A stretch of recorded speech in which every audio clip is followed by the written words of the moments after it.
আওয়াজ নেই তো। একে ক্ষণভঙ্গুর বলা। ধরে নাও এটা কাচের গ্লাস, ঘরে অনেক ছোট্ট ছেলে মেয়ে আছে, পরিবার আছে, একটা কাচের গ্লাস রেখেছো, বলতে পারবে কি কাচের গ্লাসটা 1 বছর থাকবে? পারবে না। ছোট্ট ছেলেমেয়েরা রয়েছে, যাতায়াতের উৎপাত, আমিও খামখেয়ালিপনায় হয়তো কাচের গ্লাস ব্যবহার করতে গিয়ে হয়তো হাত থেকে ফেলেই দেবো, আর যদি পড়ে যায় তাহলে কিন্তু ভেঙে যাবে।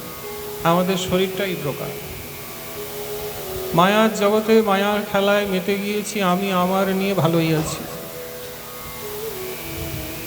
এবং তার মধ্যে ভরসা রেখেছি যে আমার শরীর থাকবে, স্মরণ হয় না যে আমার শরীর পড়ে যাবে। বাবা, এই দেহটা ক্ষণভঙ্গুর এই জন্যই বলা হলো, যারা ভজন করতে ইচ্ছুক তাদের মনোপ্রাণে মাথায় অবশ্যই রাখতে হবে যে আমার এই দেহ স্থায়ী নয়, আমার যে কোনো সময় ডাক এসে পারে, তাই সবার আগে আমাকে হরিভজনটা পূর্ণ করে দিতে হবে। যারা করেন তারা বুদ্ধিমান।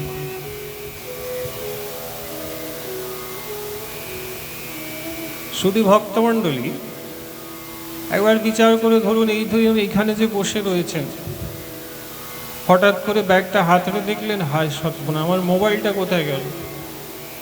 ঘর থেকে নিয়ে এসেছিলেন, ধরুন ব্যাগে মোবাইলটা পাওয়া যাচ্ছে না, তখন কি মনটাকে স্থির করতে পারবেন? পারবেন না। রীতিমতন দাঁড়িয়ে পড়বেন, চারিদিকে খুঁজতে শুরু করবেন। ভাগবত শোনার ইচ্ছে আগ্রহ তখন তোমার মনে আর থাকবেও না, তখন তোমার মন শুধু মোবাইলকে খুঁজছে, কোথায় গেল, কোথায় রেখে এসেছি, ঘরে রেখে এসেছি, নিয়ে এসেছিলাম নাকি কি করলাম, গেল কোথায়? তন্ন তন্ন করে খুঁজবে বাবা। অমুক তমুকের ফোন বার করে বলবে, হ্যাঁ রে আমার নাম্বারটায় ফোনটা লাগাতো, ধর দেখি, রিং হলে বুঝতে পারবো কোথায় রেখেছি। এদিকে পার্ট চলছে, তোমরা পার্ট অনেক হবে, মোবাইল কোথায় আছে খোঁজ দিবি। করবেন না? করবেন না? আপনি করবেন? মোবাইল ছেড়ে দিন, পকেটের যদি 500টা টাকা নিয়ে এসেছিলেন যদি হারিয়ে যায়, খুঁজে না পান, চিন্তিত হয়ে যাবে, মন উদ্বিগ্নতাকে প্রাপ্ত হবে, চারিদিকে খুঁজতে শুরু করবেন। আচার্য পাদ বলছেন, এইবারে মন দিন, যদি এই সুস্থ শরীরে এই বলবান ইন্দ্রিয়গুলিকে সঙ্গে লয়ে, মনকে সঙ্গে লয়ে, একটা মোবাইল আর একটা 500 টাকার নোট হারিয়ে গেছে, তার জন্য যদি সব কিছু ছেড়ে তাকেই খুঁজতে শুরু করলে, তাহলে বুঝতে হবে এই বস্তুতে তোমার প্রচণ্ড মায়া আছে। তাহলে একবার ভাবুন, মা সবাই জানেন এই জগৎ থেকে যখন যাব সব রেখে যাব, সব ছেড়েই যাব, কেউ সঙ্গে কিছু নিয়ে যাবে না।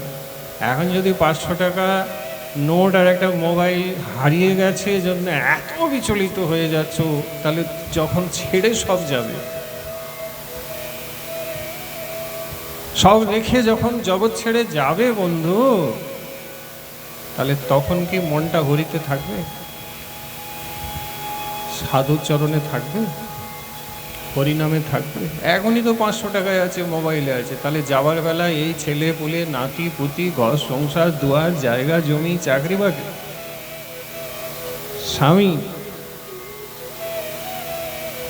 এত যে মায়া, এত, এই সকল মায়াকে ভুলে গিয়ে ভগবানকে স্মরণ করে যেতে পারবেন?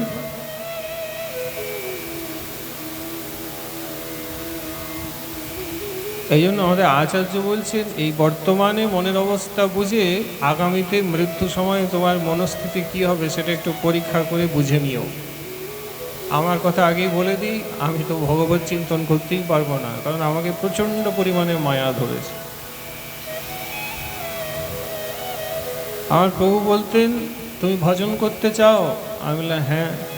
বলে ভজন কিভাবে হয় জানো? আমি বললাম কীভাবে প্রভু? বলেন, জানবে তোমার মনের যেখানে অবস্থান সেখানেই তোমার ভজনের আস্থান।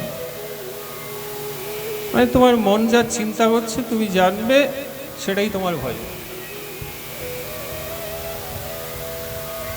ঋষি মুনি যারা বনে ছিলেন, ভরতজি এক কাপড়ে সব ছেড়ে এসছেন, সবাই ঋষি মুনিরা জানে যিনি সব ত্যাগ করে এসছেন, অপার ঐশ্বর্য বৈভবকে ছেড়ে এসেছেন ভরতজি। এক কাপড়ে বনে বসে আছে, ত্যাগ তিতিক্ষা সহ্য সবই এনার দেখা যাচ্ছে। ওহো, এমন কৃপাধন্য ভগবানের তো দেখা যায় না। আরে সব ছেড়ে চলে এলো। ভরতজিও মনে করলেন আমি বড় ভজনানন্দী, সত্যি তো সব ছেড়ে এসেছি। মলবৎ উত্তম শ্লোক ও লালসা, এটা ভরতজির জন্য ভাগবতে লেখা আছে। যেমন কেউ মল ত্যাগ করে জল ঢেলে দেয়, মলের দিকে ঘুরেও তাকায় না, মলের কথা চিন্তাও করে না দ্বিতীয়বার, এই প্রকার ভরতজি সব ত্যাগ করেছেন মলের মতন। মলবৎ উত্তম শ্লোক ও লালসা, উত্তম শ্লোক ভগবান শ্রী হরিকে পাইবেন বলে জগতের সমস্ত কিছু ছেড়ে এসেছে। ঋষিমুনিরাও ভাবছেন আহা হা হা, ভরতজির মতন এত বড় ত্যাগী তো কেউ হয় না। ভরতজিও তাই মনে করছেন, কিন্তু ভরতজি তার মনের দিকে লক্ষ্য করলেন না।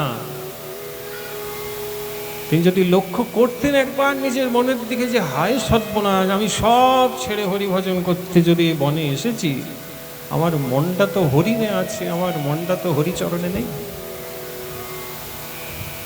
হ্যাঁ কি না বলুন?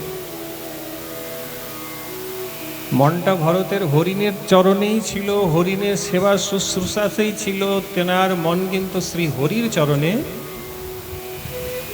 ছিল। আমাদেরও ঠিক তাই। আমার মালা তিলক দেখে ব্যাসপীঠে বসে ভগবানের কথা বলছি, আপনি হয়তো ওখানে বসে বলে দিবেন আহা হা অপূর্ব হরি কথা বলেন, আপনি তো বিরাট ভজনানন্দী। আপনি যেভাবে বলছেন দেখলে বোঝা যাচ্ছে ও সারাদিন ভজনে থাকে ইত্যাদি ইত্যাদি। এইসব গর্ব অহংকারের কথা যখন আপনি আমার কানে ডালবেন, আমার তো 16 আনা অহংকার বেরিয়ে যাবে।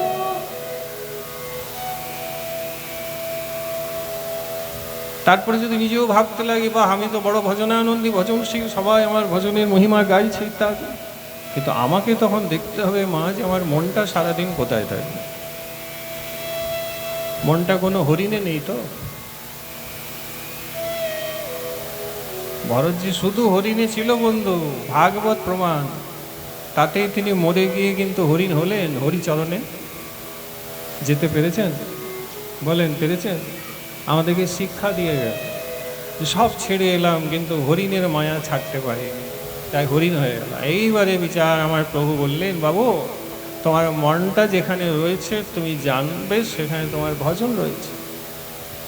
বড় মোটা করে তিলক, গলায় মোটা মোটা তুলসীর মালা পরলে সাধকের মতন হওয়া যায়, কিন্তু সাধক হওয়া যায় না।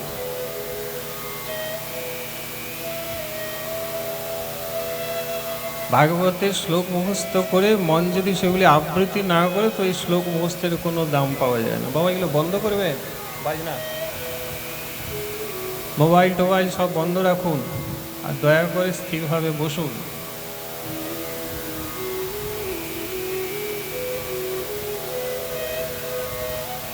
সাধকের মতন করে, বৈষ্ণবের মতন করে মাগো সাজা যায়।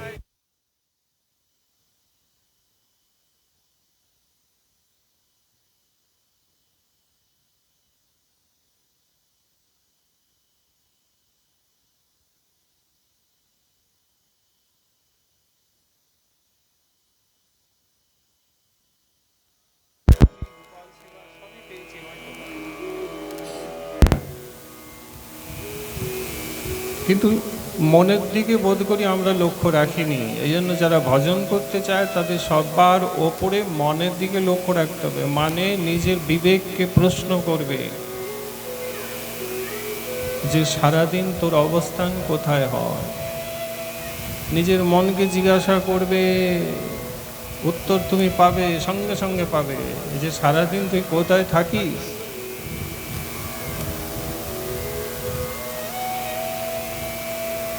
মহাপ্রভু হরিদাস ঠাকুরকে যখন জিজ্ঞাসা করলেন যে তোমার অসুখটা কি, আমাকে বলো আমি ঠিক করে দেব। হরিদাস ঠাকুর বলেছিলেন আমাদের হয়ে যে প্রভু শরীরটা তো সুস্থই আছে, কিন্তু অসুখ আমার মনে আছে।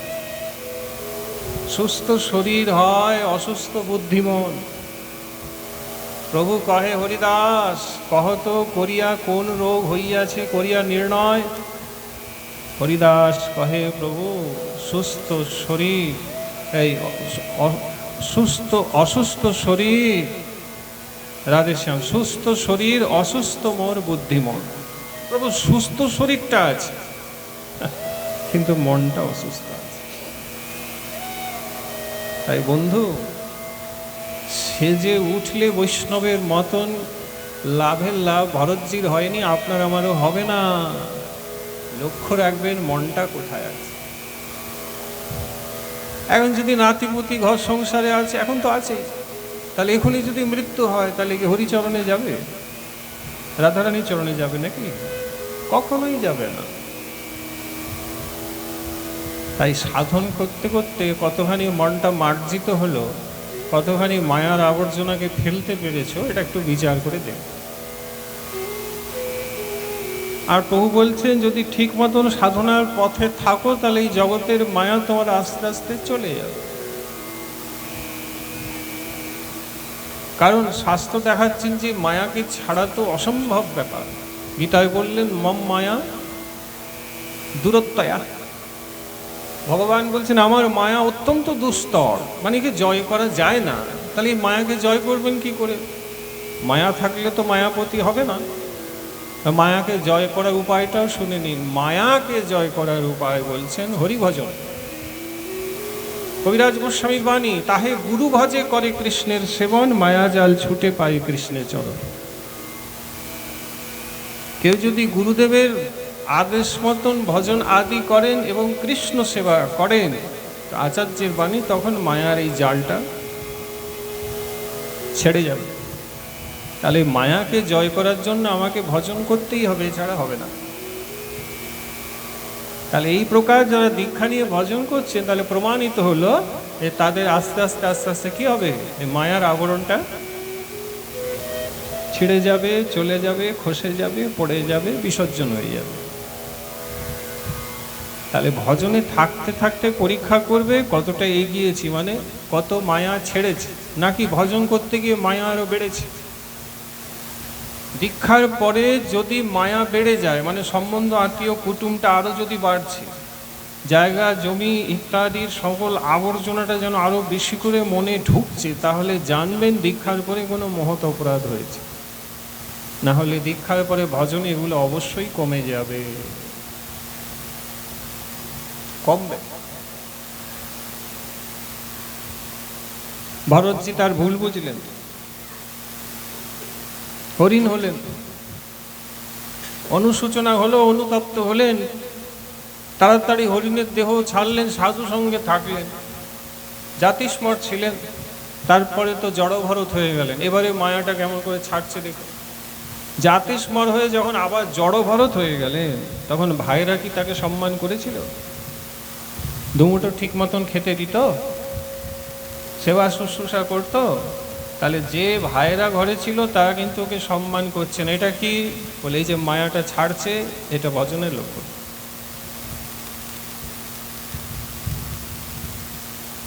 ক্ষেত পাহারা দিতে বসে থাকতেন রাত্রিবেলায়, সেখানে কোনো ব্যক্তি বিশেষ সম্মান তো করলেন না। ডাকাতরা আসে, ডাকাত সর্দার মনে করলো ভালো ডাকাতি করতে গেলে এই তো নাদুস নুস একজন পেয়েছি, বলে না কয় না, একে চল মায়ের কাছে নিয়ে গিয়ে বলি দেব। সমাজের মানুষও দেখা যাচ্ছে ভরতজি মহারাজকে আর কোনো সম্মান করেনি, তাই তো বলি দিতে নিয়ে গেল। অর্থাৎ ভজন করতে গেলে এই জগতের মানুষ তোমাকে সম্মান করবে না, এটাকে তোমাকে ধরে চলতে হবে। কিন্তু আমরা মালা ছোলা ধরে ভজন করতে গেলে মনে করি যেন সবাই সম্মান দেয়। কোনো শাস্ত্রে দেখাতে পারবেন না, কোনো পদকর্তা, কোনো মহাজন এটা লিখেন নাই যে তুমি সম্মানের আশা করবে। লিখেছেন সবাইকে সম্মান দিবে, কিন্তু নিজে কোনো সম্মানের আশা দেখিয়ে দিন কোন শাস্ত্রে লেখা আছে। কোথাও লেখা নাই যে তুমি সম্মানের আশা করবে। তোমাকে বলা হয়েছে তুমি পরকে সম্মান দেবে। সকলে সম্মান করিতে সকতি দেহ না যথাযথ। মহাপ্রভুর বাক্য, তৃণাদপি শুনিচেন তরিব সহিষ্ণু না। তারপরেই বললেন অমানিন মান। এই যে অমানি মানে যার কোনো সম্মান নেই, যিনি অবহেলিত, যিনি লাঞ্ছিত, যিনি অপমানিত হচ্ছেন, আপনি বৈষ্ণব যদি হন আপনাকে তাকেও করজোরে সম্মান দিতে হবে। কিন্তু তাকে তো আপনি সম্মান দিবেন মহাপ্রভুর কথা অনুযায়ী, কিন্তু নিজে কোনো রকম সম্মানের আশা রাখা যাবে না। আমাদের হচ্ছে পরকেও সম্মান দেব, কিন্তু আমাকেও যেন সম্মান করে, তাহলে আর হলো না। এটা আছে, অপমান করলে মনে ব্যথা লাগে, কষ্ট হয়, তাহলে ভজন হবে না। অপমান করলে যদি মনে হয় আহা ভগবান কৃপা করলো, গর্ব অহংকার দর্পচূর্ণ হলো, তাহলে ভজন হবে। মুশকিল আছে, মোট কথা ভজন করা কঠিন।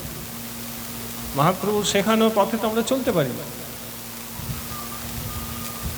তাই ভরতজি দেখুন, বাইরের মধ্যে সম্মান নেই, ডাকাতরা বলি দিতে যাচ্ছে, সেখানেও সামাজিকভাবে তার আর কোনো সম্মান নেই। এমনকি যখন রাজা রুহুগণের পালকি বইছেন, পিঁপড়ে মারা যাবে বলে একটু লাভঝাপ দিয়েই পালকি বইছিলেন, তো রাজা এন কোনো অপমান তিরস্কার নেই যে পালকির ভিতর থেকে করে, অর্থাৎ রাজাও কোনো সম্মান করে, প্রাণে দণ্ড দিবে বলছে, মেরে ফেলে। এ পর্যন্ত ভগবান দেখাচ্ছেন ভজনের প্রভাবে ভরতজির এই জগতের প্রতি স্পৃহা, আসক্তি, অভিনিবেশ নষ্ট হয়ে গেছে। এটা কি করে হলো বলে, আগের জন্মে হয়নি, এই জন্মে ভগবান কৃপা করে তার মায়া ছিন্ন করে দিয়েছে, মায়ের বন্ধনকে কেটে দিয়েছে। এবার দেখুন, ভরতের মতন তো আমাদের অবস্থা নেই। সমাজের কোনো ব্যক্তি তো মায়ের কাছে বলি দিতে আপনাকে আমাকে নিয়ে যায়নি। ঘরে তো এমন অবস্থা নেই যে দুমুটো খেতে দেয় না, দেয় নিশ্চয়ই। এক গ্লাস জল দেয়, একটু হাওয়া করে দেয়, একটু খোঁজ নেয়। তাহলে ভরতজির থেকেই মায়ের জগতে আমরা ভালো আছি। এই যে ভালো আছেন মানেই ভজন হবে না। জগতে যে ভালো আছে তার ভজন হয় না। ভজনেই যারা ভালো আছে তাদের ভজন হয়। সংসারে যদি সুখ শান্তি নিয়ে রয়েছে বন্ধু, তাহলে হরি ভজন হবে না, সংসার হবে। আর আমাদের সারাদিনের প্রচেষ্টাতেই জগৎকেই সুখী করা। তোমার খাটাখাটনি মেহনতের কারণ কি? তুমি যাদের মায়ার আবন্ধনে নিজের বলে মনে করছো, তুমি তাদেরকে সুখী করার জন্যই তো করছো। গুরু গোবিন্দের জন্য কি করছো? এই সব মায়ার জরা বা ব্যাধির জন্য আমাদের হচ্ছে। তাই আমার প্রভু বললেন যে তোমার মনের অবস্থানটা ঠিক কোথায় এখন আছে, এটা তুমি বিচার করলেই জানতে পারবে তোমার ভজনে উন্নতি হয়েছে নাকি অবনতি। সাধকের ভজনের পরীক্ষা সাধককে নিজেকেই করতে হবে। একান্তে বসে ভাববেন, উত্তর পাবেন। 500 টাকা মোবাইলের জন্য যদি মন ছটফট করে, মরে যাওয়ার আগে সব রেখে যাবেন, ফেলে যাবেন, তখন তো এগুলো সবার জন্যই মন ছটফট করবে না? করবে তো। তখন আর কি হরিচরণে যাবেন? হয় না। এখন থেকে ছাড়ার অভ্যেস করুন। ভজন তীব্র হলেই ছাড়তে শুরু করবে। মহাপ্রভু বললেন নাম সংকীর্তন করতে হবে। চেত দর্পণ মার্জন, প্রথম শ্লোকে চিত্তকে মার্জন করার জন্য তুমি হরিনাম সংকীর্তন করো হে। তারপরে নামের মহিমায় বললেন নাম নাকারী নিজ বহুদা সর্বশক্তি স্তত্রার্পিত নিয়মিত স্মরণ কাল এতাদৃশে তব কৃপা ভগবান মমাপি দুর্দৈব ঈদৃশং ইহজনী না অনুরাগ। এই শিক্ষাষ্টকের দ্বিতীয় শ্লোকে মহাপ্রভু নামের মহিমায় বললেন যে হরি নামে অচিন্ত অগম্য পরাশক্তি দেওয়া রয়েছে। কে যদি নাম সংকীর্তন করে তখন সেই নামের প্রভাবে তার সর্বশক্তি লাভ হয়। আর তৃতীয় শ্লোকে কি বললেন? তৃণাদপি শুনিছেন তরিব সহিষ্ণু অমানিনং মানবেন কীর্তনীয়। তারপরে চতুর্থ শ্লোকটা লক্ষ্য করুন, যখন সদৈন্যে নাম কেমন করবে তৃতীয় শ্লোকে বললেন। প্রথমে নাম করতে হবে, দ্বিতীয়তে নামের মহিমা, নামে কত শক্তি, তৃতীয় কেমন করে নাম করবে। তৃণের থেকেও নিজেকে নিজ মনে করতে হবে, গাছের থেকে অধিক সহিষ্ণু হতে হবে, যার সম্মান নেই তাকে সম্মান দিতে হবে, তারপরে কীর্তনীয় সদা হয়। শেষে বলেছেন এই তিনটে কোয়ালিফিকেশন হবে, তবে নাম করলে ভগবত কৃপা হবে। হলো? এইবারে যদি এইভাবে কেউ নাম করে তাহলে চতুর্থ শ্লোকটা মন দেই। চতুর্থ শ্লোকে বললেন কি যুগায়িতং নিমেষেন চক্ষুষা প্রাবিশায়িতং শূন্যায়িতং জগৎ সর্বং গোবিন্দ বিরহিরমে। একটু দয়া করে শুনুন মন দিয়ে। মনে রাখবেন, আমি ডাক্তারের চেম্বারে বসে আছি, আমার বিরাট অসুখ করেছে এবং ডাক্তার আমার রোগের কথা বলছে, আমি মন দিয়ে শুনলে আমার রোগ সারবে। সাধু এই প্রকার কৃপা করে আমাদের ঘরে আসেন এবং ভগবত কথা শ্রবণ করিয়ে আমাদের ভবরোগকে সারিয়ে তোলেন। কিন্তু কার সারবে? না যারা মন দিয়ে শুনে তাদের সারবে গো, নাহলে সারে না। তাহলে চতুর্থে শ্লোকটা লক্ষ্য করুন, যুগায়িতং নিমেষেন।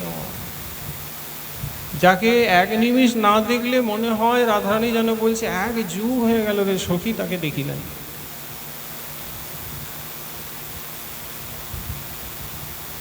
শূন্যায়িতং জগৎ সর্বং।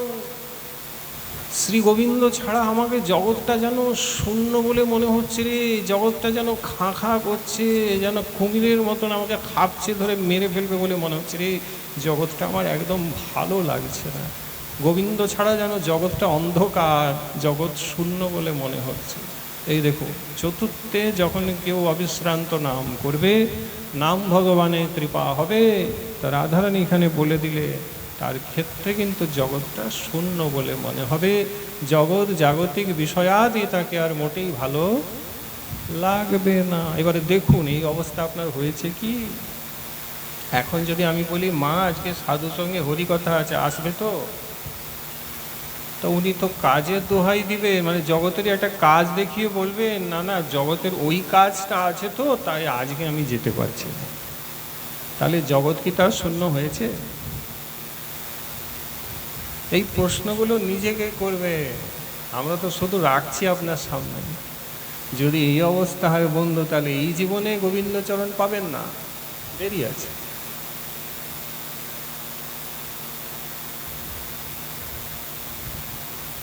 ভজন করতে করতে নামের প্রভাবে জগৎটা শূন্য হবে, হবেই হবে, অবশ্যই হবে মাগো।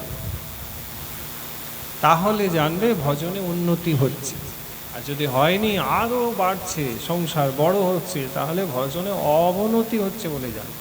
আর তার কারণ বলে দিলাম, অবনতি দীক্ষার পরে যদি হয় তাহলে নির্ঘাত জেনে রেখো একটাই কারণে হবে, সেটি হচ্ছে মহৎ অবজ্ঞা, মহৎ অপরাধ, আর কোনো কারণ দেখায়নি।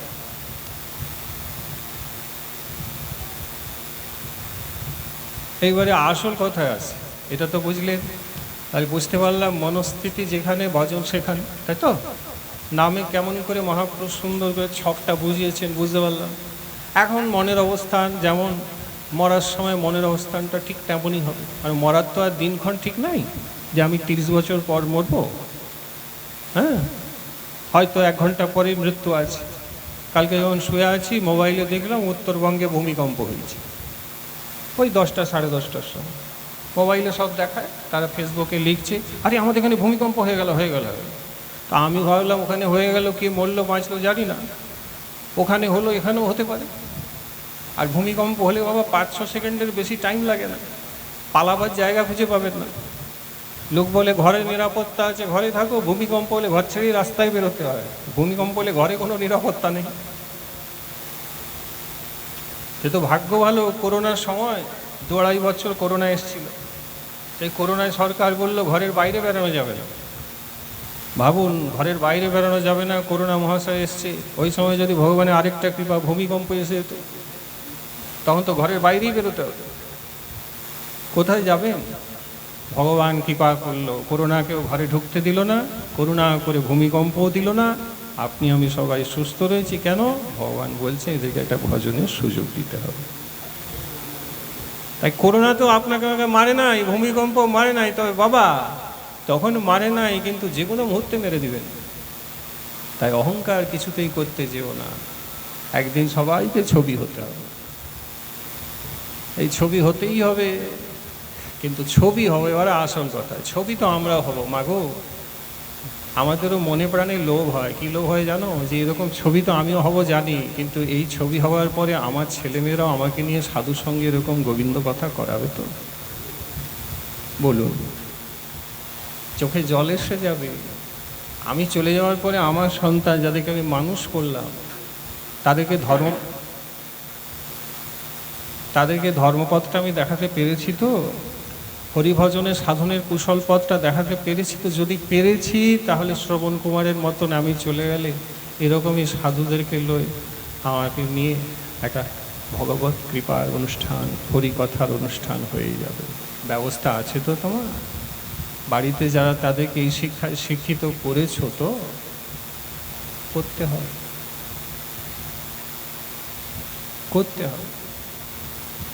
না হলে গেল। এখন প্রশ্ন হচ্ছে বাবা, কেউ চলে গেলে তাকে নিয়ে অনুষ্ঠান কেন করতে হয়? আমাদের এই বিষয়গুলি জানতে গেলে আমাদের একটি পুরাণ রয়েছে, সেই পুরাণের নাম হচ্ছে শ্রী গরুড় পুরাণ।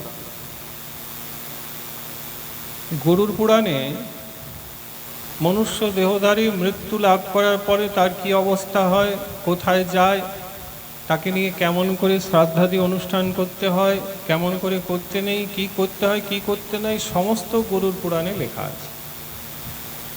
বৈষ্ণব সমাজে গরুর পুরাণ গ্রন্থটি পাঠ কোথাও হয় না, কারণ তার প্রচলন নেই। এখানে গরুরজি মহারাজ বৈকুণ্ঠে নারায়ণকে প্রশ্ন করছেন এবং চক্রপাণী নারায়ণ গরুরকে উত্তর দিচ্ছেন। এইভাবেই গরুর পুরাণের রচনা হয়েছে, বেদব্যাসের রচনা গরুর পুরাণ। ওখানে মৃত্যুর পরে বা শ্রাদ্ধাদি ক্রিয়া কেমন করে করতে হয় লেখা রয়েছে। কেউ যখন দেহ রাখে তার বাড়িতে কোনো বিশেষ ব্রাহ্মণকে ডেকে যদি অনুষ্ঠান করানো হয়, তো বাড়ির লোক তো কেউ বসে না সেইভাবে, কিন্তু ব্রাহ্মণ ঘরে এসে আসনে বসে লক্ষ্য করবেন, হয়তো করেননি, ব্রাহ্মণ গরুর পুরাণ গ্রন্থটাই পড়ে। যদি বিজ্ঞ বেদজ্ঞ পণ্ডিত ব্রাহ্মণ হয় তাহলে গরুর পুরাণ গ্রন্থটা অবশ্যই পড়বে, পড়তে হবে, শাস্ত্রে লেখা আছে। তা আমরা তো আর অত পড়তে পারিনি, কিছু গরুর পুরাণের সার কথা আপনাদেরকে বলে দিই। কারণ গতবারে সামন্তক মণি আস্বাদন করেছেন, এবারেও আশা হয়েছে যদি, তাহলে যেগুলো একেবারেই বলা কওয়া হয় না সেগুলো একটু জেনে নিলে আমাদের ভালো, কারণ এটাই তো আসল, যেতে হবে তো। এসে গেছি, চলছি, এবারে যাবো যদি, তার ব্যবস্থা কি আছে, শাস্ত্রে কি লেখা আছে একটু বলে দিন, আমার জানতে ইচ্ছে করছে। আসুন জেনে। গরুর পুরাণে লেখা আছে, যখন কোনো মনুষ্য দেহত্যাগ করে, তার কর্ম খুব খারাপ হোক বা খুব ভালো হোক, সে সুকৃতিবান হোক বা দুষ্কৃতি হোক, যদি দেহত্যাগ করে, গরুর পুরাণ বলছেন, বেদব্যাস লিখছেন যে তাকে কিন্তু দেহ রাখার পরেই সঙ্গে সঙ্গে একবার নরক ঘুরে আসতে হবে।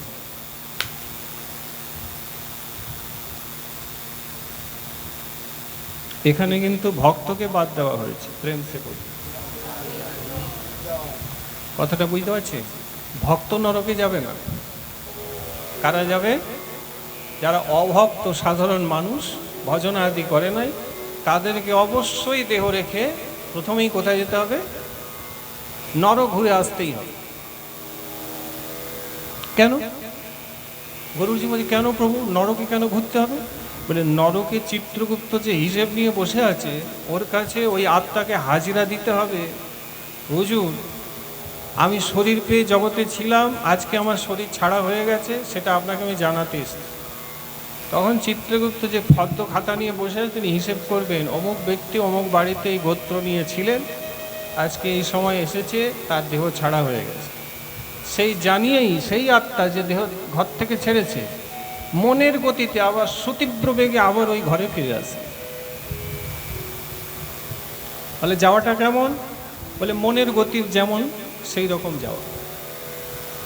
আমার মন যেমন নিমিষের মধ্যে আমেরিকায় চলে গেল, ইংল্যান্ডে চলে গেল, মন তো ঝড়ের গতিতে কেন, পলক ফেলার মতন গতিতে পালিয়ে যায়। তো মনের গতিতে দ্রুত নরকে যাবেন, আবার দ্রুত আবার ফিরে আসবেন কোথায়? ওই হাজিরা উপস্থিতি আমি দেহ ছেড়েছি জানিয়েই ওই বাড়িতে আসবেন যেখানে আপনার এখনো দেহ সাহিত্য আছে, লোকজন আসছে, কান্নাকাটি করছে, এবার আপনাকে নিয়ে যাওয়া। আপনি এলেন, আপনি দেখছেন আপনি শুয়ে আছেন, আপনাকে ঘিরে সবাই কাঁদছে, কেউ মালা দিচ্ছে, চলে গেল গো, চলে গেল গো করছে কেউ।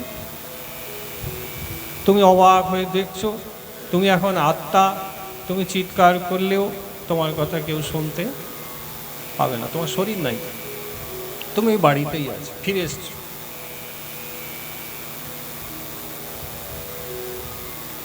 এইভাবে সবাই কান্নাকাটি করলো। বলে, আর কেন, আর দেরি করে লাভ নাই, বাকি তো আপনারা জানেন, বিধি ফিধি যা আছে সেই সকল করে নিয়ে খই টই রেডি করে, এখন তো আর কাঁধেরও ব্যাপার নেই, গাড়ি করেই নিয়ে চলে যায়।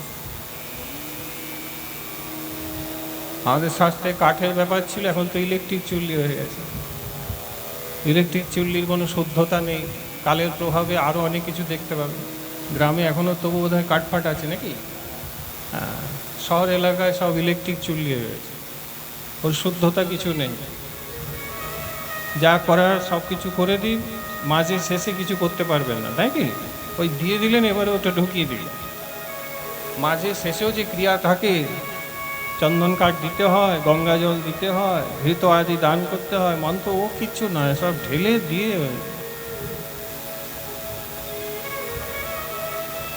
মানে মায়েরা যেমন রান্না করে তেল মশলা সব বেটে কড়াই দিয়ে, হ্যাঁ, আলু সবজি দিয়ে ঢাকা দিয়ে দিতে হবে, নাড়ানাড়ি আর মশলা আগে পর দেওয়া, কষার দরকার নেই, সব চলে গেল। তো আমি আপনি জানি না আপনি গ্রামে না শহরে মরবেন। যদি শহরে মরেছেন তো ইলেকট্রিক চুল্লি, আর গ্রামে যদি মরেন তাহলে হয়তো কাঠ।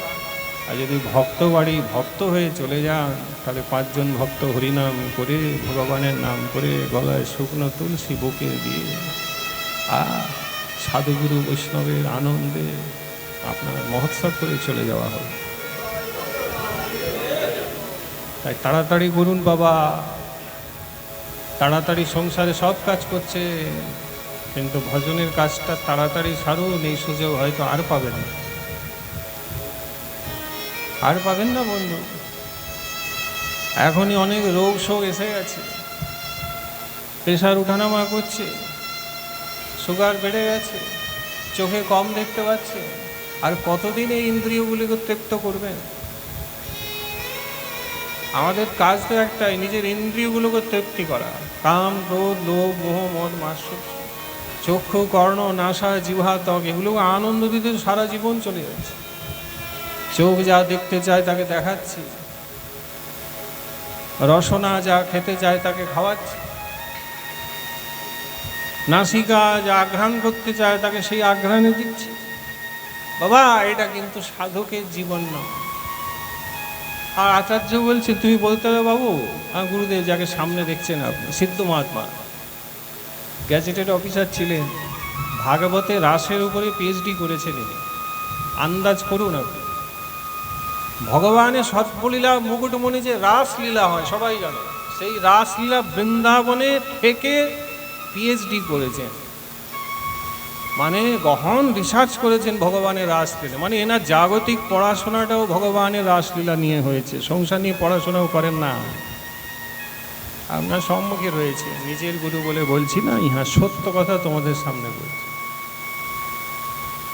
এনার বাবা ঠাকুর সিদ্ধ মহাত্মা ছিলেন, এনার পড়াশোনা ওই প্রকারে করিয়েছে। তো উনি বলছেন, উনি রাসে পিএইচডি করেছে, ওনার কথা বললেন, বাবু ওই ইন্দ্রিয়গুলোকে তৃপ্তি করতে যেও না। কারণ আচার্য বলেছেন, কি বলছেন, দেহে বৈশে রিপুগণ যতেক ইন্দ্রিয়গণ, কেউ কারুর বাধ্য নাহি হয়। তো আচার্যরা আমাদের এই ইন্দ্রিয়গুলোকে সম্মান করেন না। এই সকল ইন্দ্রিয়কে কি বললেন, দেহে বৈশে রিপুগণ। রিপু মানে কি বাবা? রিপু মানে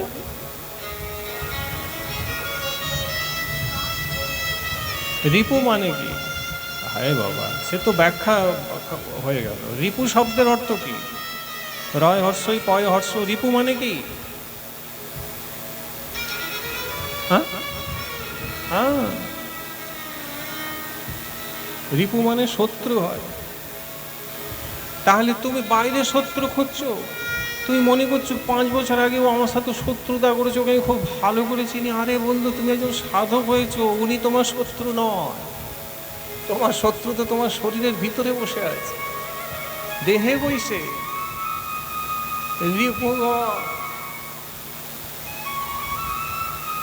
রিপু মানে শত্রু হয়, রিপু মানে ব্যাধিও হয় বাবা, অসুখ। কারা এরা? বলে যতেক ইন্দ্রিয়গণ। আমার প্রভু বলছে যত ইন্দ্রিয় আছে, 5টি কর্মেন্দ্রিয়, 5টি জ্ঞানেন্দ্রিয়, তার উপরে যে মন, এই যে 11টা ইন্দ্রিয় আছে, এরা মহা বলবান, এরা ভজন করতে দেয় না, এরা রিপু। এরা কেমন? এরা ব্যাখ্যা করছে, এরা কেমন বললে, কেউ কারোর বাধ্য নাই। চোখ বলছে ওই দেখো একটা রমণী দাঁড়িয়ে আছে, চল চল চল, চোখ টেনে নিয়ে গেল, মন চলে গেল। ওদিকে আবার বলছে, ওরে দেখ কি সুন্দর মশলা দিয়ে কুখাদ্য রান্না হচ্ছে, জিহ্বা বলছে চল চল চল, ওখানে একটু চেটে আসি, খেয়ে আসি, দৌ।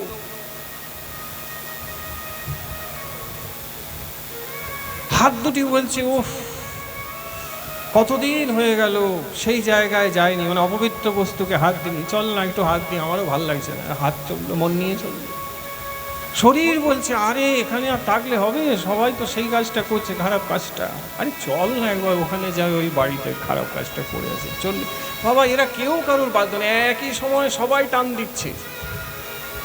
সারাদিন এই করে আমাদের চলে যাচ্ছে। আমরা ইন্দ্রিয়কে তৃপ্ত করছি, কিন্তু ইন্দ্রিয়কে তৃপ্ত করতে পারবেন না। কেন?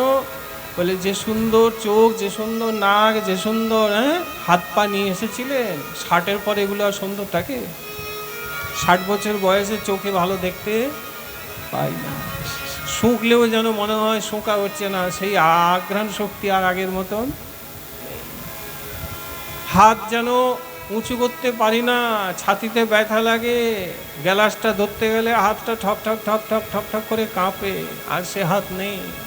তাই বলবান ইন্দ্রিয়গুলি বাবা আপনার শরীর থাকতে থাকতে একদিন দুর্বল হয়ে যাবে। শরীর ছাড়ার আগে ইন্দ্রিয়গুলো শিথিল হয়ে যাবে, হবেই, সবার হবে, হয়ে গেছে সকলে, যাদের হয়নি তারাও প্রস্তুতি করুন। আমার প্রভু বললেন তুমি বিচার করো, এই তো ইন্দ্রিয়ের অবস্থা, এগুলো তো কখনো কারোর হয় না, এরা তো বাধ্যই নয়। তুমি এদেরকে বাধ্য করতে, এদেরকে তৃপ্ত করতে সারাটা জীবন দিয়ে দিলে বাবা। তুমি বিচার করো, ভগবান গোপালজি ব্রজে গোবর্ধন পুজো করলো,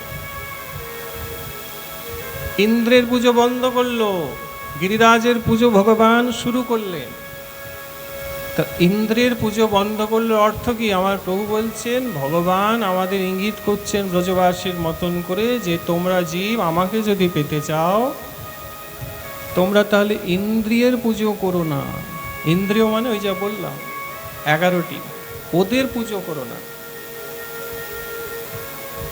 তোমাদের যদি পুজো করতে হয়, গোপালজি বলছেন আমাদেরকে যে তোমরা গোবর্ধনের পুজো করো।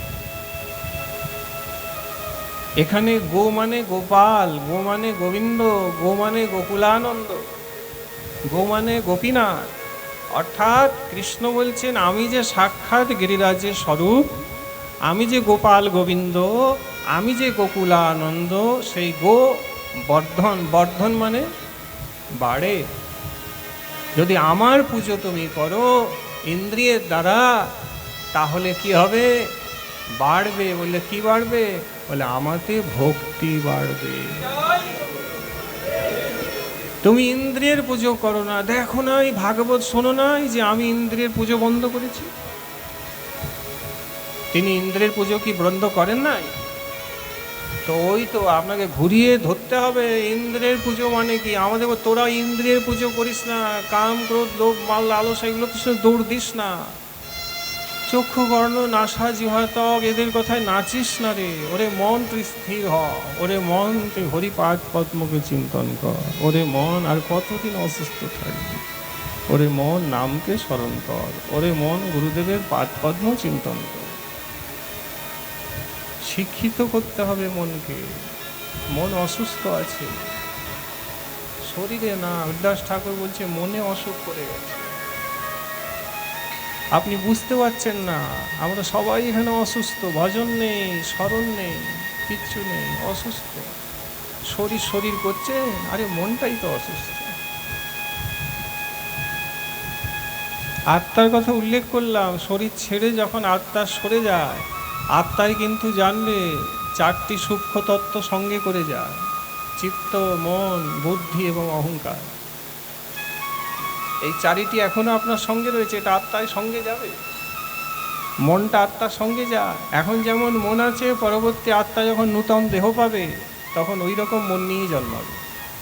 এগুলো আমাদের সনাতন ধর্মে লেখা আছে। তাহলে কি দেখলাম? আত্মা নরক থেকে ফিরে এসছে। এবারে সেই ব্যক্তি যে মরেছে, মা মরেছে, তাকে শ্মশানে করে কাঁধে নিয়ে যাওয়া হচ্ছে। যখন নিয়ে যাওয়া হলো, শ্মশানে অনেকেই গেল। যাওয়ার পরে কি দেখলাম? সেখানে যা বিধি আছে সেগুলি সব করা হলো, স্নান টান করিয়ে ঘুরিয়ে টুরিয়ে তারপরে যথারীতি তাকে পুড়িয়ে ফেলার ব্যবস্থা হয়েছে। কারণ আমাদের অন্তিম সংস্কার হচ্ছে দাহ, আমাদের ধর্মে।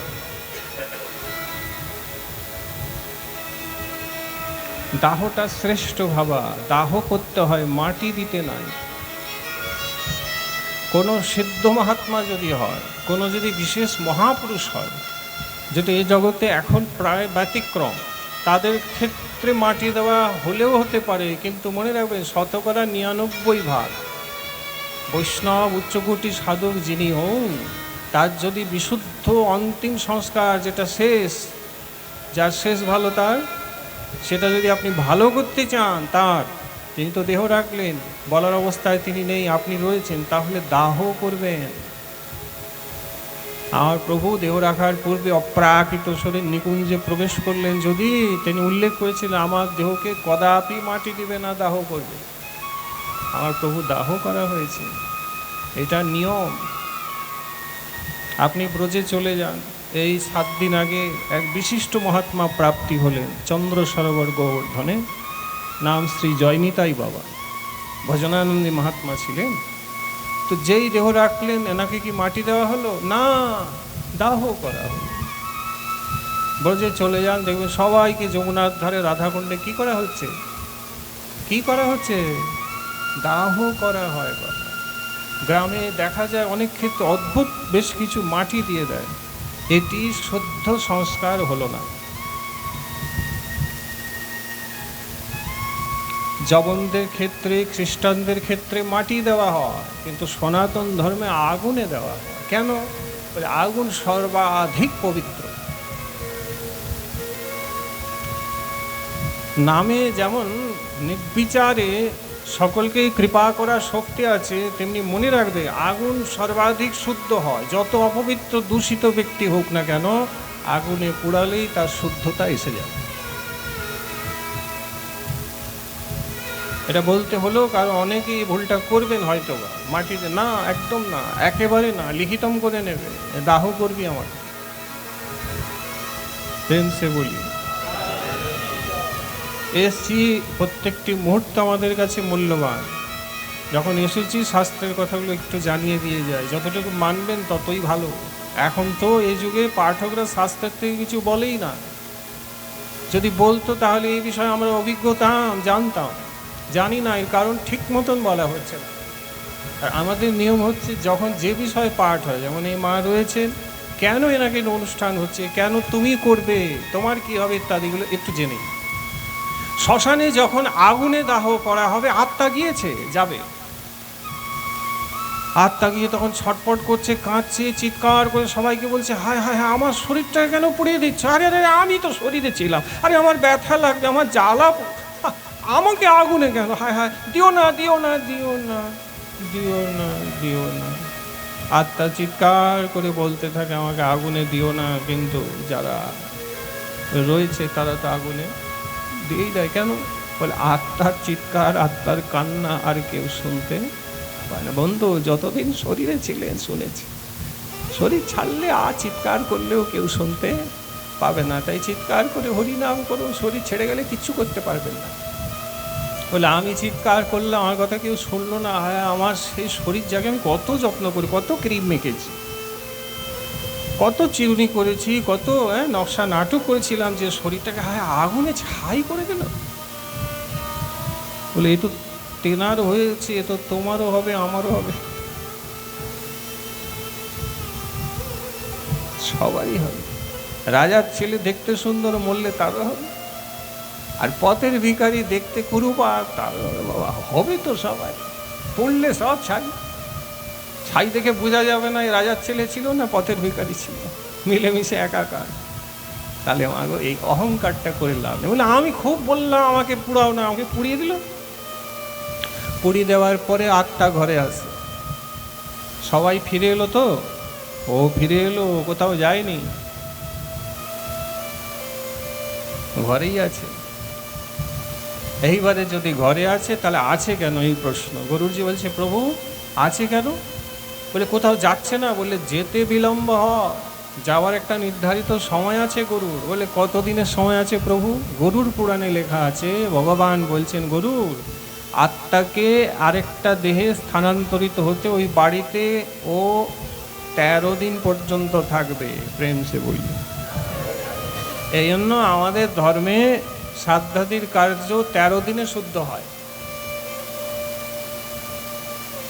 এখন যুগের এমন প্রভাব হয়েছে, কেউ কেউ হয়তো 4 দিনে 5 দিনেই করে দিল। মানুষ ব্যস্ত, বলে অতদিন আমি কাজের লোক, আমি বাইরে বম্বেতে থাকি, অতদিন থাকা যায় না, আর চলে যাচ্ছে মা আমি এসেছি, কিন্তু আমার তো কাজ আছে, আমার কর্মচারীরা মানে অফিসে হচ্ছে, আমার এখানে থাকলে হবে, আমি 4 দিনে কাজটা করে আমি চলে যাবো। যদি এরকম কেউ করে, অনেকে করছে এরকম, অনেকে আছে করছে, আপনি এখানে না করলে অনেকে করছে, আগেই করে দিচ্ছে। ধর্মশাস্ত্র পড়বেন কেন? এই জন্য কখন কোন কাজ করতে হয় শাস্ত্রে লেখা রয়েছে, জেনে নিন। 13 দিনে পূর্ণ শুদ্ধ হতে হয়। ভগবান বলে 13 দিন আগে করা যাবে না, যদি করেছো তাহলে পিতৃদোষ লেগে যাবে। মানে যে গেছে পিতৃদোষ, মাতা হলে মাতৃদোষ, পিতৃ হলে পিতৃদোষ লাগে, মানে সে আত্মা নতুন কোনো দেহ পাবে না, ওই বাড়িতেই ঘুরতে থাকবে।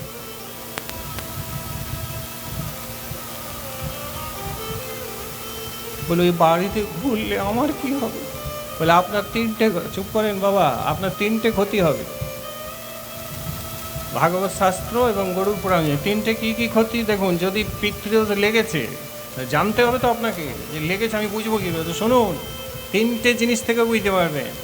ভগবান বলছে যদি পিতৃদোষ উল্টাপাল্টা করেছে, কাজটা ঠিক মতন না করে, 3টে দোষ সঙ্গে সঙ্গে আসবে। প্রথম, শরীরে ব্যাধি আসবে। যে কোনো বাড়িতে সুস্থ ছিল, দেখা যাবে কিছুদিনের মধ্যে হঠাৎ করে অসুস্থ হলো, এমন ব্যাধি ডাক্তার বলছে এ ওষুধ খেয়েই ঠিকবে, এ সারানো, জানবেন পিতৃদোষের লক্ষণ। ভালো ছিল, হঠাৎ করে কি হয়ে গেল? পিতৃদোষ। যা কাজটা ঠিক মতন করনি, অভিশাপ দিয়েছে। তৃতীয় কি হবে? অর্থহানি হবে। গুছানো গুচ্ছিত টাকা হঠাৎ করে যে কোনো কারণে বেরিয়ে যাবে, নষ্ট হয়ে যাবে, ক্ষয় হয়ে যাবে, অর্থহানি। এটা পিতৃদোষের লক্ষণ। আর তারপরেরটা আরও ভয়ঙ্কর। সেটা কি? বলে বাড়িতে মনে কিছু করবেন না, বাড়িতে যারা রয়েছেন তার মধ্যে হয়তো একজন 6 মাসের মধ্যে আবার মারা যাবে। প্রেম সে বলি। তাহলে এবারে বলুন, 4-5 দিনে করে নেবেন নাকি? খেয়াল খুশি করবেন কাজটা? শোনে, আমাদের ধর্মশাস্ত্রে লেখা আছে, আমাদের ধর্মে আমাদের জন্মের পর থেকে মোট 16টি সংস্কার হয়। জন্মের পর থেকে মৃত্যু পর্যন্ত 16টি সংস্কার। যে 2টি সংস্কার আমাদের সনাতন প্রায় এখন নষ্ট হয়ে গিয়েছে, তার মধ্যে হচ্ছে প্রথম বিবাহ সংস্কার আর অন্তিম সংস্কার। এই দুটো একদম নষ্ট হয়ে গেছে। মারা গিয়েছে, তাকে কেরাসিন দিয়ে পুড়াচ্ছে, আমি নিজের চোখে দেখেছি। কেরাসিন দিয়ে পুড়াচ্ছে, কাঠে কেরাসিন দিয়ে দিল, শরীরেও কেরাসিন দিয়ে দিল। শ্মশানে চলে না, সব মদ খেয়ে আছে।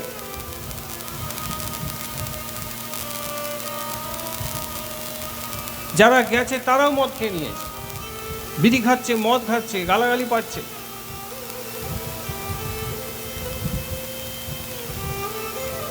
কি করবেন আপনি? আপনি আজ ভদ্র আছেন, ওড়না টন্না দিয়ে টিলপ করে বসে আছেন, আপনি তো জানেন না আপনাকে নিয়ে যাবে, হয়তো তারা এটাই করে ফেলবে। অখাদ্য কুখাদ্য খাচ্ছে। এটা কি অন্তিম সংস্কার? আমাদের অন্তিম সংস্কার নষ্ট হয়ে গেছে মা। অন্তিম সংস্কার হয়েছে স্নানাদি করে, বিধিবৎ মন্ত্রাদি উচ্চারণ করে, নামের দল নিরন্তর নাম করবে, তার অঙ্গে ঘৃত দিতে হবে, ঘি দিতে হবে।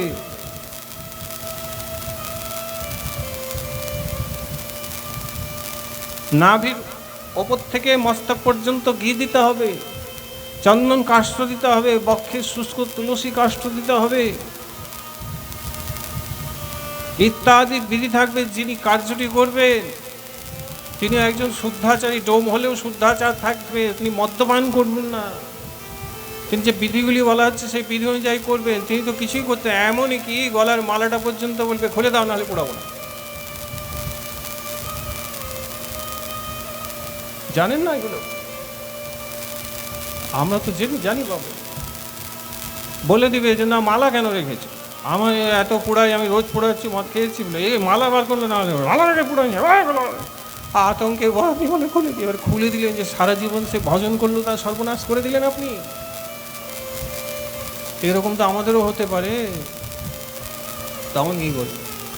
তাই না, বাড়িতে যারা রয়েছে তাদেরকে বসিয়ে শিখিয়ে দেবেন, বাবু দেখ আমি গেলে আমাকে এইভাবে করবি, কাগজে লিখে তাকে দিয়ে দিলেন, বাবু দেওয়ালে তো চিটিয়ে দিলাম, রোজ একবার করে পড়বি, মা চলে গেলে এইভাবে কাজটা করিস। আপনাকে করতে হবে এগুলো, নাহলে করবেই উল্টো পাল্টা।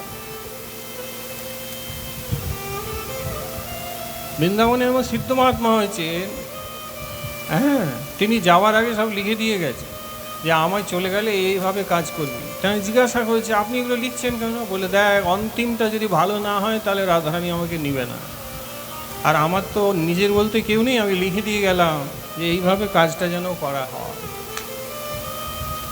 তা আমাদের বিয়ে সংস্কার এখন প্রায় নষ্ট। বিয়েতে মন্ত্রাদি কী বলে, বিয়ে কেমন করছে তা আপনারা অনেক ভালো করেই জানেন। বিয়ে তো হচ্ছেই না, যে যা নিয়ে চলে আসছে। আবার কেউ তো বিয়ে না করে একসাথে থাকতে শুরু করছে, যেটাকে আগে বেশ্যাবৃত্তি বলা হতো, এখন ছেলে মেয়ে একসাথেই থাকছে, শহর এলাকায় চলে যান, চলছে, যাকে লিভিন বলা হয়। ইংরেজিতে লিভিন শব্দ আছে, লিভিন মানে এগুলো আমেরিকার থেকে এসছে, মানে বিয়ের দরকার নাই, বুঝতে পারছেন? ছেলে মেয়ে ভালো লেগেছে একসাথে থাকছে, তা একে লিভিন বলা। এটা আমাদের সংস্কার নয়। আমাদের অগ্নিকে সাক্ষী রেখে 7 পাকে বাঁধা হয়, মন্ত্রোচ্চারণ করে আমাদের বিয়ে হয়, যেখানে বলে দেওয়া হয় আজীবন তোমরা স্বামী স্ত্রী হয়ে থাকলে। এসব এখন প্রায় উঠে গেছে বাবা। আপনি ভাগ্যবান, আগের জীবনের আগের কালের লোক এগুলো দেখেছেন। পরবর্তী আপনার জেনারেশন ছেলে মেয়ে এগুলো করবে না, নিয়ে চলে আসে, আর আপনি প্রস্তুত তার জন্য। তাহলে বিয়ের সংস্কারটাও ভুল, আর অন্তিম সংস্কারটা তো ভুলে ভরে গেছে। খেয়াল রাখবেন বাবা, এগুলো খেয়াল রাখবেন। গরুর পুরাণে ভয় দেখাচ্ছেন, 3টে অভিশাপ লাগবে একসাথে।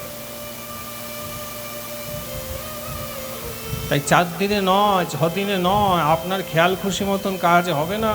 ভগবান গরুর পুরাণে বললেন 13 দিন পর্যন্ত অসুস্থ থাকে আত্মা ঘরে। 13 দিন এই জন্য থেকে যায় কারণ ওই ঘরে থাকবে 13 দিন, এবং আশা করে এই 13তম দিনে যেন তাকে ঠিক মতন জল আহার্য দেওয়া হয়, এবং ওই 13 দিনে যে অনুষ্ঠানটি হবে সেটা যেন ভগবত কৃপায় গুরু বৈষ্ণব, সাধু গুরু বৈষ্ণবকে নিয়ে অনুষ্ঠিত হয়। এই আশায় ও যায় না, ওর বিধান হচ্ছে ওখানেই থাকে।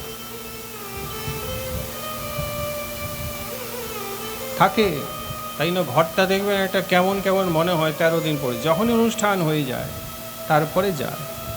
এবারে যেদিনে অনুষ্ঠান হবে সেই অনুষ্ঠানের মূলে কিন্তু করতে হয় কি, আমাদের একটু যজ্ঞ করতে হয়।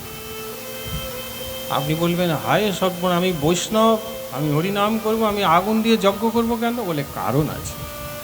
বৈষ্ণব মানে সব কিছুতে বৈষ্ণবের স্টিকারটা বসাতে যাবেন না। কিছু কিছু ক্ষেত্রে কারণগুলো একটু ভালো করে জেনে নিন, আপনার কাজে আসবে। যজ্ঞাদি অনুষ্ঠান করতে হয় মানে কেন? দেখেন মা, আমাদের জন্মাবার সাথে সাথে আমাদের কয়েকটা ঋণ নিয়ে আসা হয়। আমাদের দেবতাদের কাছে ঋণ আছে, আমাদের প্রকৃতির কাছে ঋণ আছে, আমাদের পূর্বপুরুষের কাছে ঋণ আছে, আমাদের বাবা মায়ের কাছেও ঋণ আছে। বাবা মায়ের শরীরটা দিয়েছে, তাই বাবা মায়ের কাছে ঋণ আছে। দেবতারা কি দিয়েছে একটু বুঝে নাও। এই যেমন বাতাস বইছে, বাতাসের অধিদেবতা হচ্ছেন বরুণ দেব। বরুণ দেব বাতাস দিচ্ছে, নিঃশ্বাস নিচ্ছি, প্রাণ সঞ্চারিত হচ্ছে, তাহলে বরুণ দেবের কাছে কি আমাদের ঋণ নেই? এই যে রান্না হচ্ছে, মহোৎসব হচ্ছে, আগুন জ্বলছে, আগুন না জ্বললে রান্না হবে? তা আগুন যিনি জ্বালিয়েছেন, জ্বলছে, যা কৃপায় রান্না হচ্ছে, তুমি আমি রোজ খেতে পাচ্ছি। আগুন না থাকলে খেতে পেতাম না, রান্না হবে কি করে? অগ্নিদেব। তাহলে অগ্নিদেব, তার কাছে আমাদের ঋণ। কত ঋণ হচ্ছে চিন্তা করো। তাহলে সেই ঋণটা কি শোধ করতে হবে না? একটু ভাবো, বসে বিচার করো, ঘরে গিয়ে একটু ভাববে। হ্যাঁ, আমরা বুঝতে পারি না আমার আবার ঋণ কোথায়। অকৃতজ্ঞ মানুষ তো আমরা, ভুলে যাই কোথায় কি হচ্ছে, কিছু খেয়াল রাখি না। অগ্নিদেবের কাছে ঋণ। আচ্ছা, কত ওষুধপত্র খাই, প্রাকৃতিক গাছপালা এইসব উদ্ভিদ দিয়েই তো ঔষধ তৈরি হয় বাবা। খেয়াল করে দেখবেন, এসব উদ্ভিদ জাতীয় যেসব আছে এগুলো দিয়ে তো ঔষধ হয়। তাহলে এত ঔষধ খাচ্ছি, শরীরকে সুস্থ রাখছি, তাহলে প্রকৃতির কাছে আমাদের কি আছে? প্রকৃতির কাছে ফল মূল শাক সবজি এগুলো দিয়ে তো রান্না হচ্ছে। ফল খাচ্ছে, ইত্যাদি খাচ্ছে, কে দিচ্ছে? গাছপালা দিচ্ছে, আমাদের সৃষ্টি তো নয়। ভালো একটা আম বাজারে দেখলাম, আমটা কিনে নিয়ে খেয়ে নিলাম। ওই আম গাছটা কি তুমি লাগিয়েছিলে? দেখাশোনা তুমি করেছিলে? তাহলে ফলটা যে খেয়ে নিলে, তাহলে গাছটার প্রতি কি থাকলো? এইভাবে প্রকৃতির কাছে ঋণ, দেবতাদের কাছে ঋণ, অগ্নিদেবের কাছে ঋণ, বায়ুদেবের কাছে ঋণ আছে। বাবা মা শরীরটা দিয়েছে, নাহলে পেতাম কি করে? বাবা মায়ের কাছে ঋণ আছে। আর কোথায় ঋণ আছে? বলে ঋষিমুনির কাছে ঋণ আছে। বলি ঋষিমুনি আবার আমার কি করলো? প্রেম সে বলি, শোনেন, সবার দ্বারা তো ভজন হয় না। যারা ভজন করছে না তাদের জন্য সর্বত্যাগী ঋষিমুনিরা তাদের হয়ে তাদের গোত্র ধরে ভজন করছে। তোমার গোত্র কি? বাবা, তোমার গোত্র কি? হ্যাঁ, শাণ্ডিল্য। শাণ্ডি বলে একজন ঋষি ছিলেন। শাণ্ডিল্য ঋষি ছিলেন না আছেন? বলে আছে। ঋষিমুনি কোথাও যান না।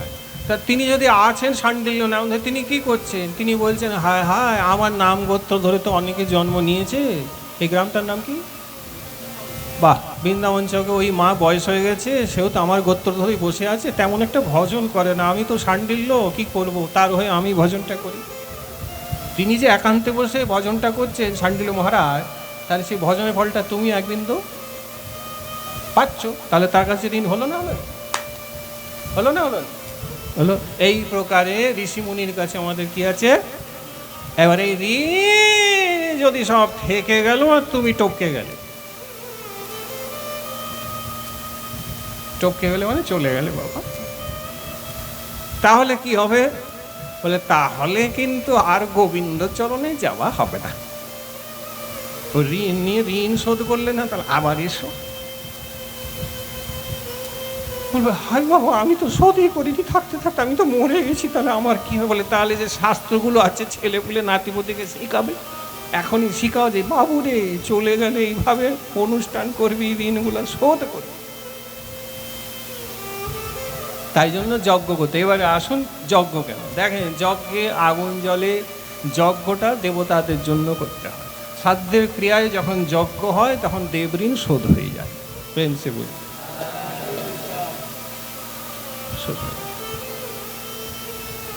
শ্রাদ্ধ ক্রিয়াতে যদি ভাগবত শাস্ত্র, ধর্মশাস্ত্র পাঠ করা হয়, ভগবত গীতা পড়া হয়, গোপাল সহস্রনাম পড়া হয়, তো অনেক উপরের কথা।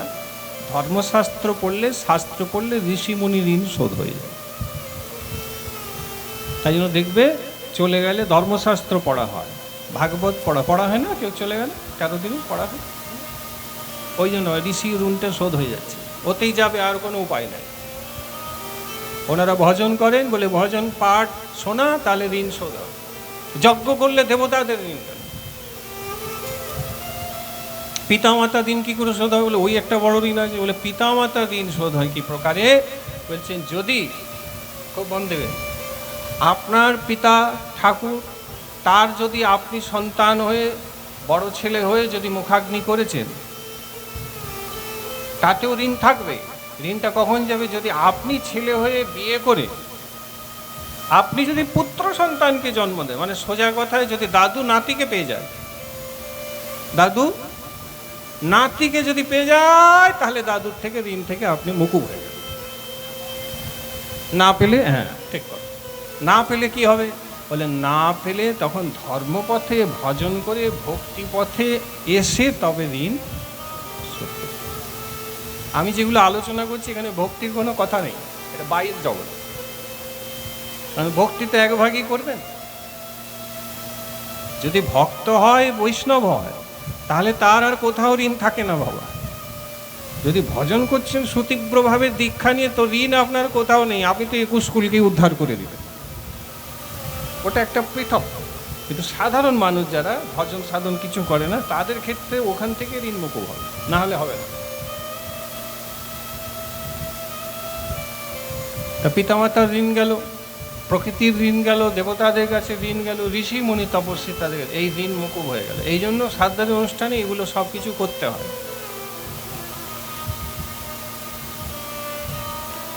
নিয়ম তো এটাই, বড় পুত্র অগ্নি দিবে, আগুন দিবে, সে আশা করে বড় ছেলে দিবে, যে আত্মা সে দেখছে সবই।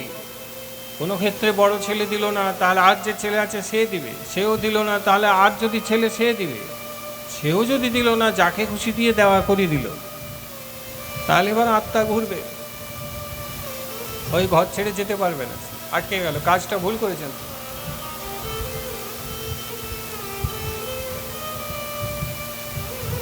এইবারে যখন কাজ আদি হয়ে গেল, এইভাবে করলেন, 13 দিন অবস্থান করে বন্ধু। ভগবান রামচন্দ্র পর্যন্ত শ্রাদ্ধাদি করেছেন। 14 বছরের বনবাস, আপনি হয়তো জানেন না, বাল্মীকি রামায়ণে লেখা আছে বন্ধু, ভগবানের 14 বছরের বনবাসে তিনি 14টা বছর তার পিতা দশরথজি মহারাজের শ্রাদ্ধাদিক ক্রিয়া করেছেন, কোনো বছর ছাড়েন নাই। ভগবান শ্রীকৃষ্ণচন্দ্র মহাভারতের যুদ্ধের পর বেদব্যাস লিখছেন, আপনি দেখে নেবেন গ্রন্থগুলো লেখা আছে যে ভগবান পাণ্ডবদেরকে লয়ে তাদের পিতৃপুরুষ, নিজের পিতৃপুরুষ আদি যারা ছিলেন তাদের শ্রাদ্ধাদি কার্য করেছেন। স্বয়ং কলি পাবন অবতার মহাপ্রভু, এর থেকে শ্রেষ্ঠ নিদর্শন আর কি হতে পারে। মহাপ্রভুর পিতা হচ্ছেন নন্দ বাবা জগন্নাথ মিশ্র, একই তত্ত্ব, কিন্তু সেই জগন্নাথ মিশ্র মহাপ্রভুর যিনি বাবা হন, অপ্রাকৃত নন্দ বাবা, যা শ্রাদ্ধাদি করতে গিয়ে গয়ায় যাওয়ার প্রয়োজনই নেই, কিন্তু লোকশিক্ষার জন্য, আমাদেরকে শিক্ষিত করার জন্য মহাপ্রভু তার পিতৃদেবের শ্রাদ্ধাদি করতে কি গয়া যান নাই, না গেছেন? তাহলে আমাদেরকে শিখিয়ে দিলেন তো, আমরা এগুলোকে উপেক্ষা করছি এখন। তাহলে প্রভু রামচন্দ্র তেতায় 14 বছর টানা এসেও তাই করেছেন, পিতৃভক্ত ছিলেন তিনি। কৃষ্ণচন্দ্র করছেন, মহাপ্রভু গৌরচন্দ্র আমার শ্রী গৌরহরি তিনিও করছেন। আমাদের এমন অবস্থা যে আমরা 1 বছর অনুষ্ঠান করে পর বছর থেকে তুলে দিচ্ছি, অনুষ্ঠানই বন্ধ করে দেব। এমন অনেক হয়তো এখানে রয়েছেন, তাদের পিতা মাতা দাদু ঠাকুরদার অনুষ্ঠান বন্ধই করে দিয়েছেন, করেননি। ঘরে কোনো আধুনিক ব্রাহ্মণ এসে বলে, ঘরে কোনো আধুনিক ব্রাহ্মণ কাজের সময় বলে দিয়ে গেছিলো 1 বছর করলেই হবে, তারপরে কালা ওষুধ দিয়ে হয়তো তার মতন করে কিছু একটা করিয়েছে, আপনিও সেই খেয়ালে, হ্যাঁ, সেই খেয়ালের পরমান্ন খেতে খেতে খেয়াল খুশি মতন চলতে চলতে এমন করলেন যে আপনি আপনার পূর্বপুরুষের অনুষ্ঠানই বন্ধ করে দিলেন। আর সময় আছে একটু?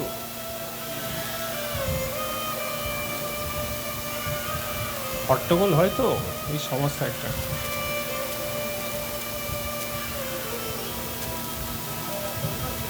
পাঠের পর আমি পাঠের পর বসবো, আপনি ব্যাসপীঠ থেকে এখন বলবেন, হ্যাঁ আমি আছি, উপরে আসলে বল, প্রেম সে বলিয়ে।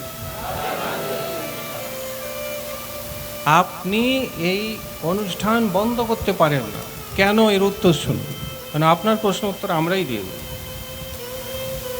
প্রথম তো এই 13 দিন পর্যন্ত থাকে, যখন অনুষ্ঠান হয়ে যায়, যদি শাস্ত্র এবং বিধিসম্মতভাবে অনুষ্ঠানটি পূর্ণ মর্যাদায় হয়ে থাকে, তাহলে আত্মা তখন এই ঘর ছেড়ে যাবেন। কেমন করে যান সেটাও শিখে নিন। যদি কোনো জ্ঞানী গুণী পণ্ডিত শাস্ত্রজ্ঞ ব্রাহ্মণকে নিয়ে অনুষ্ঠান করেন, তো ব্রাহ্মণ যখন যজ্ঞ করে, তো যজ্ঞে কখনো স্বাহা বলতে নেই, স্বাধা, কারণ পিতৃপুরুষদের অধিদেবতা হচ্ছেন স্বাধা, ভাগবতে লেখা। মন্ত্রে একবারও স্বাহা বলবেন না, কি বলবেন? স্বাধা। এখন ব্রাহ্মণ যদি 20 টাকা প্রণামীতে নিয়ে আসেন, মনে কিছু করবেন না, মানে আমরা তো টাকাটা বুঝি, অল্প টাকায় তো লোকাল একজন ব্রাহ্মণ তো অরকার নাই রে ভাই, ওকেই ডেকে করেন। দূরে হয়তো একজন বিজ্ঞ পণ্ডিত ব্রাহ্মণ রয়েছে, হয়তো তাকে প্রণামী সম্মানী একটু বেশি দিতে হবে, আমরা তো সেদিকে ভরুক্ষেপ করি না। 99% বলে আই টাকা সবার উপরে, মরে গেছে গেছে, ওরা আবার করার কি আছে, ডেকে নিও, কিছু না জানলেও হবে, একটু করে দিবে, গুজুর করে দিবে, ছেড়ে দেবে। আপনার কিছু যায় আসে না, আপনি ধরে নিচ্ছেন ভাই চলে গেছে, যে সে চলে গেছে, এই যে ভুলটা করছে, সে চলে কোথায় গেছে? সে আপনার ঘরেই আছে এখন। কোথায় আপনি কোন খেয়ালে আছেন বাবা? 3টে দোষ দিয়ে যাবে যদি ঠিক মতো না করে। এই জন্য দেখবেন আমাদের জীবনের দুঃখ কষ্ট এত বেশি কেন? নিশ্চয়ই পূর্বপুরুষের অনুষ্ঠান ঠিক মতন করেননি বন্ধু, তাই জন্য আলাদা করে বাড়তি কষ্টটুকু এসেছে। হওয়া কাজ হয় না, ভাগ্যচক্রে কিছুই ভালো নেই, যেটাই করছেন সেটাই খারাপ হয়ে যাচ্ছে। অসুখ ধরেছে এমন যে ছাড়তে চাইছে না, সামান্য ব্যাধি ছাড়ে না, মন সবসময় তীব্র অশান্ত হয়ে আছে, বাড়িতে জ্বালা যন্ত্রণা কিছুতেই কমছে না। এইসব লক্ষণ যদি দেখতে পান, জানবেন পিতৃদোষ লেগেছে। এবার দেখে নিন যে যার ঘর থেকে এসছেন, এরকম ব্যাপার রয়েছে কি? যদি আছে, পিতৃদোষ আছে। তাহলে কি করতে হবে যদি এরকম আছে? তাহলে আগেই যেমন এই বাড়িতে অনুষ্ঠান হচ্ছে, এই মা তো আজকে বা কালকে গত হয়নি কি বাবা, আগেই হয়েছে। তা ওই মা যখন আমাদেরকে স্নেহ করেন, ভক্তি করেন, ওই জন্নামায়ের কথা আমরা ওনাকে মত দিয়েছিলাম যে এই যে এতক্ষণ যা পরিবেশনে শুনছেন এটাই সংক্ষেপে বলেছিলাম, মা গো বাড়িতে বাবা মায়ের অনুষ্ঠান প্রতি বছর করতে হবে যতদিন বেঁচে আছে। কেন বলে ভগবান রামচন্দ্র করেছেন, কৃষ্ণচন্দ্র করেছেন, মহাপ্রভু করেছেন। বিশিষ্ট বেদজ্ঞ ব্রাহ্মণকে আনলে যিনি জ্ঞানীগুণী একটু প্রণামী সম্মানী বেশি দিতে হবে, তাতে মন খারাপ করবেন না, টাকা কেউ নিয়ে যায় না, উনি তো নিবেন। ব্রাহ্মণকে দক্ষিণা না দিলে, গুরু গোবিন্দকে দক্ষিণা না দিলে কোনো কাজে সিদ্ধি হয় না। যদ্যপি এক্ষেত্রে ব্রাহ্মণ গুরু গোবিন্দ তোমার কাছে হাত পেতে কিছু চাইবে না, ওটা ওনার মহৎ লক্ষণ, কিন্তু ওই মহৎ লক্ষণ আছে বলে তুমিও তাকে কিছু দিবে না, তাহলে তুমি অপরাধী হয়ে যাবে। তিনি চাইছেন না মানে তিনি নিষ্কিঞ্চন, আরে তাকেই তো বেশি করে দিতে হয় যে চাইছে না, যে জীবনে তোমার কাছে হাত পাতেনি, তাকেই তো দিয়ে ধন্য হবে। বুঝতে পারেন না এতটুকু কথা? তাহলে কি করলেন এতটা দিনে? যিনি চাইছেন তাকে নাই বা দিলেন, চাইছেন যখন, কিন্তু চাইছেন না মানে তিনি তো মহাজন, তাকে দিবেন। ব্রাহ্মণ যজ্ঞে যখন মন্ত্রটা পড়ে, একটি বিশেষ মন্ত্র পড়ে ওই 13 দিনের মাথায়, কি বলেন জানেন? আত্মাকে বলেন মন্ত্রে, বাংলায় বলছি, হে আত্মা, আপনি এ যাবৎ এই বাড়িতে ছিলেন, আপনার শরীরের সকল কার্য সমাধা হয়েছে, আপনি আহার্য গ্রহণ করেছেন, এক্ষণে এই বাড়িতে আর আপনার অবস্থান নেই, আপনি দয়া করে এই বাড়ি ছেড়ে চলে যান। তখন 13 দিনের মাথায় উনি বেরিয়ে যাবেন, তার আগে বেরাবেন না, বাড়িতেই থাকবেন, ঘুরতে থাকবেন। হাই আমি কি দেখলাম জানিস রে, তোর বাবা আমার স্বপ্নে এসেছিল, বলছে হ্যাঁ রে শুনছো, আমার না খুব তোমার হাতে খেতে ইচ্ছা করছে, সেই যে ধুতিটা ছিল, সেই যে ধুতিটা আমার খুব ইচ্ছে, ও আলমারিতে একটু বার করে দাও না, তোর বাবা বলছে ধুতিটা বার করে দিতে, পড়বে জানি, তোর বাবা এসে একটা নতুন ছাতা চাইলো রে আমার কাছে, ফোল্ডিং ছাতা। তুমি ভাবছো এগুলো ভালো লক্ষণ? এগুলো খারাপ লক্ষণ। অনেকের আছে আমাকে বলে, জানেন চলে যাওয়ার পরে না কি স্বপ্ন দিল, কি স্বপ্ন দিল, তুমি ভাবছো ভালো হলো, আরে খারাপ হয়েছে। শাস্ত্রটা এতক্ষণ শুনলে তো তো বেরিয়ে গেল, আর আসবেই না স্বপ্নে, ও তো সম্বন্ধ ঘুচে গেল, আসছে মানে নির্ঘাত কাজটা ভুল করেছো। হ্যাঁ বুঝতে পারছেন, ভুল দেখবেন আসবে স্বপ্নে, যদি এটা লক্ষ্য, যদি আসছে বাড়িতে কারোর স্বপ্নে, হ্যাঁ অন্য হয়েছে, এই আজকেই শুনছেন তো, ওই জন্য তো আমাকে ডেকে পাঠিয়েছিল, এই জন্য তো আমি এসছি কষ্ট করে, আগেও এসেছিলাম সামন্তক মরি নিয়ে এসছি, আবার দরকার হলো আবার আস। তবে কোনো ফালতু কথা পরিবেশন করব না, শাস্ত্রের থেকে বলে যাচ্ছি, আমার কথা রেকর্ড হচ্ছে, গরুর পুরাণে সব লেখা আছে, যা আপনাকে তাই বলছি, তবে অনেক লেখা আছে, যতটুকু দরকার সহজে বুঝতে পারেন ততটুকু বলছি, আছে অনেক, যাতে আপনারা যখন যাবেন আজকে ঘরে সব সুন্দর করে ফোনে আওয়াজ শুনবেন, প্রয়োজন যদি কিছু বলে যান ঠিক মতন আগে চার্জ করে নেবেন, যারা ঘরে রয়েছে নাতিপতি তাদেরকে শিখিয়ে দেখ এইভাবে করবি, হ্যাঁ এই পুরো, আর চিন্তা নেই। স্বপ্ন দিচ্ছে মানে খারাপ, মানে মুকুভন নাই রয়ে কাজটা ভুল করে, আর থাকলে অনিষ্ট হবে। আর তুমি ভাবছো আহা কি ভাগ্য করেছি রে, আজও আমাকে ভুলে নাই। আরে শরীর আগুনে পড়ে গেল, আত্মা কাউকে মনে রাখে? রাখে না তো, তা রেখেছে কি করে? কাজ ভুল করেছে, ভগবান তাকে নতুন দেহই দেয় নাই, ফেলে দিয়ে থাকো ঘরে, তোর ঘরের লোক কাজই ঠিক মতন করে নাই, নতুন শরীর তুই পাবি না। কুকুর হলে না বিড়াল হলে না ছাগল হলে ওই ঘুরছো। প্রেম সে বলি তাহলে বাবা সব ভালো, যার শেষটা আমাদের ভালো করতে হবে বাবা। এখন তো সবই ভালো চলছে, চলে যাচ্ছে, শেষটা যেন হয়। তাই আমি মাকে বলে, মা গো নিজের বাবা মায়ের অনুষ্ঠান করবে, তো আমার কথা শোনে এই দাদা রয়েছে, দাদা এখন শুনছে মন দিয়ে, তার যদি ছেলেমেয়েরাও বৌমারাও শুনছে, তারা আশা করি বুঝতে পারছে শাস্ত্রের উপরে আপনি আমি কেউ উঠতে পারবো না বন্ধু, শাস্ত্র অনুযায়ী চললেই মঙ্গল হয়, শাস্ত্রের উপরে উঠলে সর্বনাশ হয়। এই চেষ্টা করতে যাবেন না যে আমি শাস্ত্র মানব না, তাহলে কাজ করুন, নাস্তিক হয়ে যান, নরকে যাবেন। নাস্তিক নরকেই যায়, সেখানে আপনাকে আমার বলার কিছু নেই। আর যদি মনে করেন না আমি নরকে কেন যাব, তাহলে আপনাকেই বলছি নিয়ম করে কাজগুলো করবেন। এবারে ব্রাহ্মণজি বললেন ও বেরোবে। এইবারে দেখুন বেরোবে যদি, কোথায় বেরোবে?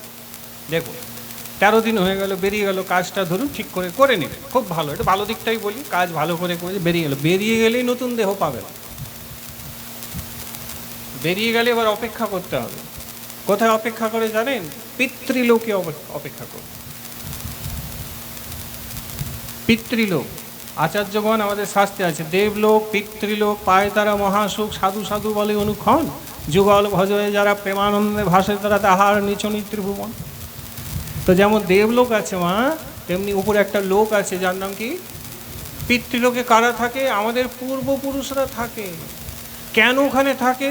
স্বর্গেও যায় না, নরকেও যায় না, পিতৃলোকে বললে নতুন দেহ ভগবান এখনো তাদের দেয়নি, অথবা তাদের জন্য নতুন দেহ এখনো প্রস্তুত হয়নি, এই জন্য তারা পিতৃলোকে অপেক্ষা করে। মানে ধরুন স্টেশনে ট্রেনে উঠবেন, তাহলে করবেন কি? প্ল্যাটফর্মে পৌঁছে আপনি দেখছেন আমার ট্রেন আসতে এখন আধ ঘন্টা বাকি, তো ওয়েটিং রুমে বসেন কি না? প্ল্যাটফর্মে ওয়েটিং রুম থাকে, টিকিট কেটে বসছো, ঝিমাচ্ছ, পাখার হাওয়া খাচ্ছ, মোবাইল দেখছো। আমি যদি বাবু এখানে বসে ঝিমাচ্ছি, বলে আর বলবেন না, ট্রেনে উঠবো বলে বসে আছি। তাহলে যখন ট্রেনটা এলো বন্ধু, তখন কি করেন? ওই ওয়েটিং রুমটা ছেড়ে ট্রেনে উঠে যান, এই তো। এই প্রকার ট্রেনটা হচ্ছে দেহ, তুমি যে অপেক্ষা করছো ওয়েটিং রুমে, ওটাই পিতৃলোক। ওখানে পার্মানেন্ট কেউ থাকে না। ট্রেনের মতন করে নতুন দেহ পেলেই বেরিয়ে গেল, চলে গেল যেখানে যাওয়ার, চলে গেল। কিন্তু যতদিন না যাচ্ছে ওইখানে আছে। আর শাস্ত্রে লেখা আছে আমাদের পৃথিবীতে 1 বছর হলে পিতৃলোকে 1 দিন হয়।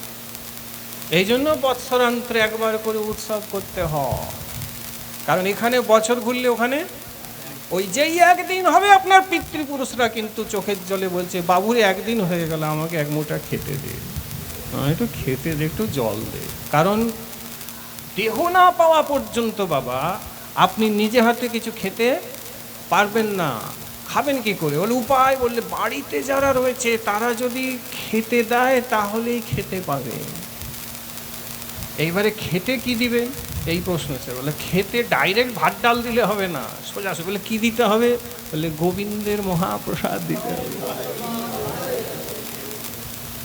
কারণ শ্রাদ্ধের অনুষ্ঠানে এটা মুখ্য বিষয়বস্তু, পিতৃপুরুষকে অবশ্য ভগবানের প্রসাদ দেবেন। এই যেমন আজকে দেওয়া হবে, তাহলে দেখুন আগেই গিয়েছেন তিনি, ছকটা বুঝুন। আজকে বছর ঘুরেছে, পিতৃলোকে কতদিন? 1 দিন। এখানে বছর ঘুরেছে, তাহলে এই যেখানে হরি কথা হচ্ছে, শ্রী হরি শ্রবণ করছেন, তার পরিকর শুনছেন, হরির কৃপা হচ্ছে, হরি গালে হাত দিয়ে ভাবছে হায় আমার কথা এত সাধু বৈষ্ণব এসছে, কেন এলো? তারপরে গালে হাত দিয়ে শ্রী ভগবান দেখছে ও এই এই মায়ের জন্য এসছে। আচ্ছা, এই মায়ের যারা বাড়ির লোক তারা নিশ্চয়ই ভক্ত হবে, নাহলে সাধুগুরু বৈষ্ণবকে অনুষ্ঠান করবে কেন? এটা তো আগেই বললাম, আমরা তো সবাই করি না। ওহো, তাহলে এরা তো আমার কৃপা ধন্য, এরা তো ভক্ত, আমার প্রিয়। তখন কি করবেন? শ্রী হরি 2 হাত তুলে এই মাকে আশীর্বাদ করবেন। এইবারে আশীর্বাদ দেখুন ছক আছে, আপনার প্রশ্ন আসবে এখানে, আশীর্বাদ যে করে দিলেন, তাহলে ভগবান আশীর্বাদ করলে কি আর পিতৃলোকে থাকবেন? তর্কের খাতিরে যদি ধরেই নিজে পিতৃলোকে আছেন, পিতৃলোকে থাকবেন না, সোজা গোলকে চলে যাবে। আশীর্বাদ করলেন, আনন্দ পেলেন, হরি প্রসাদ পেলেন, সাধুসঙ্গ পেলেন, হরিকথা রাখবেন না, ভগতবৎসল ভগবান গোলকে নিয়ে যাবেন বা বৈকুণ্ঠে নিয়ে গেলেন। তাহলে প্রশ্ন হলো, একবার অনুষ্ঠান করে এই প্রকার ভাগবত কথা প্রসাদ পাইয়ে দিলেই তো কি হলো? বৈকুণ্ঠে চলে গেল। তাহলে প্রশ্ন, তাহলে কি পরের বছর আবার করতে হবে? চলে গেছে। আপনি তো একটু আগেই বললেন প্রতি বছরই করতে হবে, তাহলে এই যে আজকে হয়ে গেল, ওনাকে কি আবার ওর বাবা মায়ের অনুষ্ঠান করতে হবে? এর উত্তর কি দেবে? বৈকুণ্ঠে তো চলে গেল আপনার কথা অনুযায়ী। বলে হ্যাঁ, তাহলে আবার আগামী বছর কি করার দরকার আছে? এর কি উত্তর দেবে? এর উত্তর হচ্ছে আছে। আছে কি করে? কেন আছে? কি কারণে হয়? তো ভগবানের কাছে গেল। বললো আছে, এই জন্য দেখুন ভগবানের কাছে উনি তো গেছেন, কিন্তু ধরুন খুব মন দিবেন, কেন আছে উত্তর দিচ্ছেন, কেন তোমাকে প্রতি বছর করতে হবে তার মীমাংসা করছেন। বলে এই জগতে তার আত্মীয় কুটুম পরিবার যারা রয়েছে তারা থাকতে থাকতে হয়তো ধরুন এমন কিছু খারাপ কাজ করছে, অপকর্ম করছে, নোংরা কাজ করছে, বা অবজ্ঞা অনাদর গুরু বৈষ্ণবের করেছে, মহৎ অপরাধ করেছে, ধামে গিয়ে লোকে নিন্দা করেছে, ধামের নিন্দা করেছে, কাউকে আঘাত প্রত্যাঘাত করেছে, বাবা কারু করে চুরি ডাকাতি তো হচ্ছে, মিথ্যা কথা কপটাচরণ ক্ষতি করেছে ধরুন বাড়ির কেউ, সব থেকে বড় যদি ধরে নিন মহৎ অপরাধ করেছে, অবজ্ঞা করেছে, তাহলে হবে কি জানেন, ওই যে ভগবান হরিকথা শুনে বৈকুণ্ঠে নিয়ে গেছিলেন, শাস্ত্রেই লেখা আছে আবার ওখান থেকে টেনে হিঁচড়ে বার করে দিয়ে আবার পিতৃলোকে পাঠিয়ে দেবে। এই সূত্রটা তোমাকে ধরতে হবে যে আমার বাড়িতে আমি এমন কোনো অন্যায় নয় যে করি না, আমি তো করছি, আমার যারা রয়েছে পরিবার তারাও করছে, সাধু অবজ্ঞা আছে, মহৎ অনাদর আছে, অপরাধ তো হচ্ছে, এটা ধরে নিয়ে আপনাকে ভাবতে হবে যে আমার ভুলটা আমি করেই চলেছি, আমি তো পুরোপুরি ঠিক করতে পারছি না, হে গোবিন্দ, হে শ্রীহরি দয়াময়, এই কৃপা করো আমি যেন প্রতি বছর আমার পূর্বপুরুষের অনুষ্ঠান করে যেতে পারি। তাহলে কি হবে, অবজ্ঞা অনাদর করে অনুষ্ঠান করলেই আবার করবেন, আবার খারাপ কাজ করলেন আবার নাম।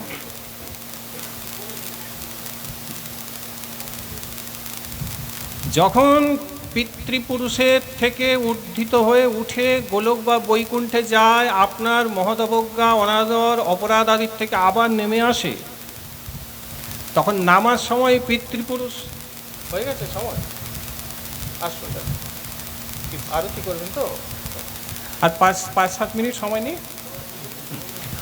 তো। যখন নেমে আসছেন বাড়িতে, ধরুন কেউ মহৎ অবজ্ঞা করেছেন, তো সেই পিতৃপুরুষ যে বৈকুণ্ঠে ছিল এবার নামছে, তো নামার সময় আপনাকে অভিশাপ দিবে যে আমি ভালো ছিলাম, তোদের জন্য আজ আমাকে আবার নেমে আসতে। তখন অভিশাপ থেকে বাঁচতে গেলেও আপনাকে পুনরায় পরের বছর ধরে আবার কি করতে হবে, আপনাকে ধরেই নিতে হবে যে আমার ঘরে তো সব ঘরেই আছে। আরে সাধুগুরু বৈষ্ণবেরই কোনো স্থায়ীভাবে কোনো সম্মান মর্যাদা যেখানে নেই, সেখানে মহৎ অবজ্ঞা অনাদর এবং অপরাধ তো চলছেই। তা চললে কি হবে, বলে ওরা নেমে আসে। ভাগবত শাস্ত্রে লেখা আছে বাবা, ছেলে যদি অন্যায় করে তো তার 50 ভাগ ফল কিন্তু বাবাকে ভোগ করতে হবে, 50-50 আছে শাস্ত্র। তো এই ছেলে রয়েছে ধরুন, বাবা তাহলে না অনুষ্ঠান করে দিচ্ছি উদ্ধার হয়ে গেল, দিয়ে ওই ছেলে ধরুন অন্যায় করছে, তো ওই তো 50 ভাগ উনি পাবেন, আবার নেমে আসে। তাই জন্য কি করতে হবে, প্রতি বছর। এবার বুঝতে পেরেছেন তো চলে গেল আবার কেন, এই জন্য। এরপরে আরেকটির ব্যাখ্যা আছে। আচ্ছা ধরুন কেউ কিছু করে নাই,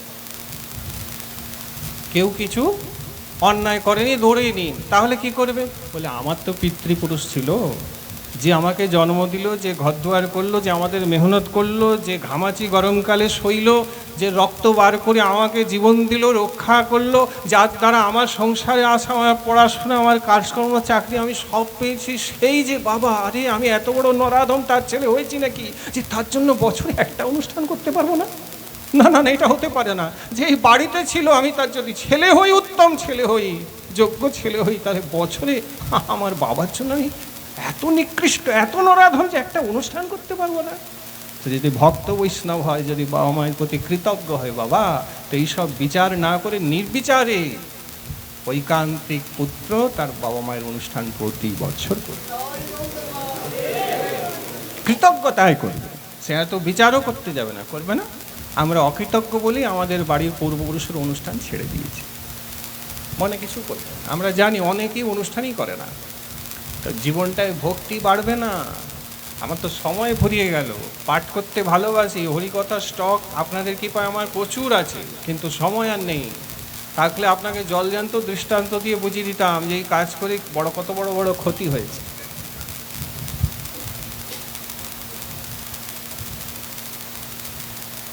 এই জন্য ভক্তমণ্ডলী সাধুগুরু বৈষ্ণবকে দিয়ে অনুষ্ঠান করতে হবে প্রতি বছর।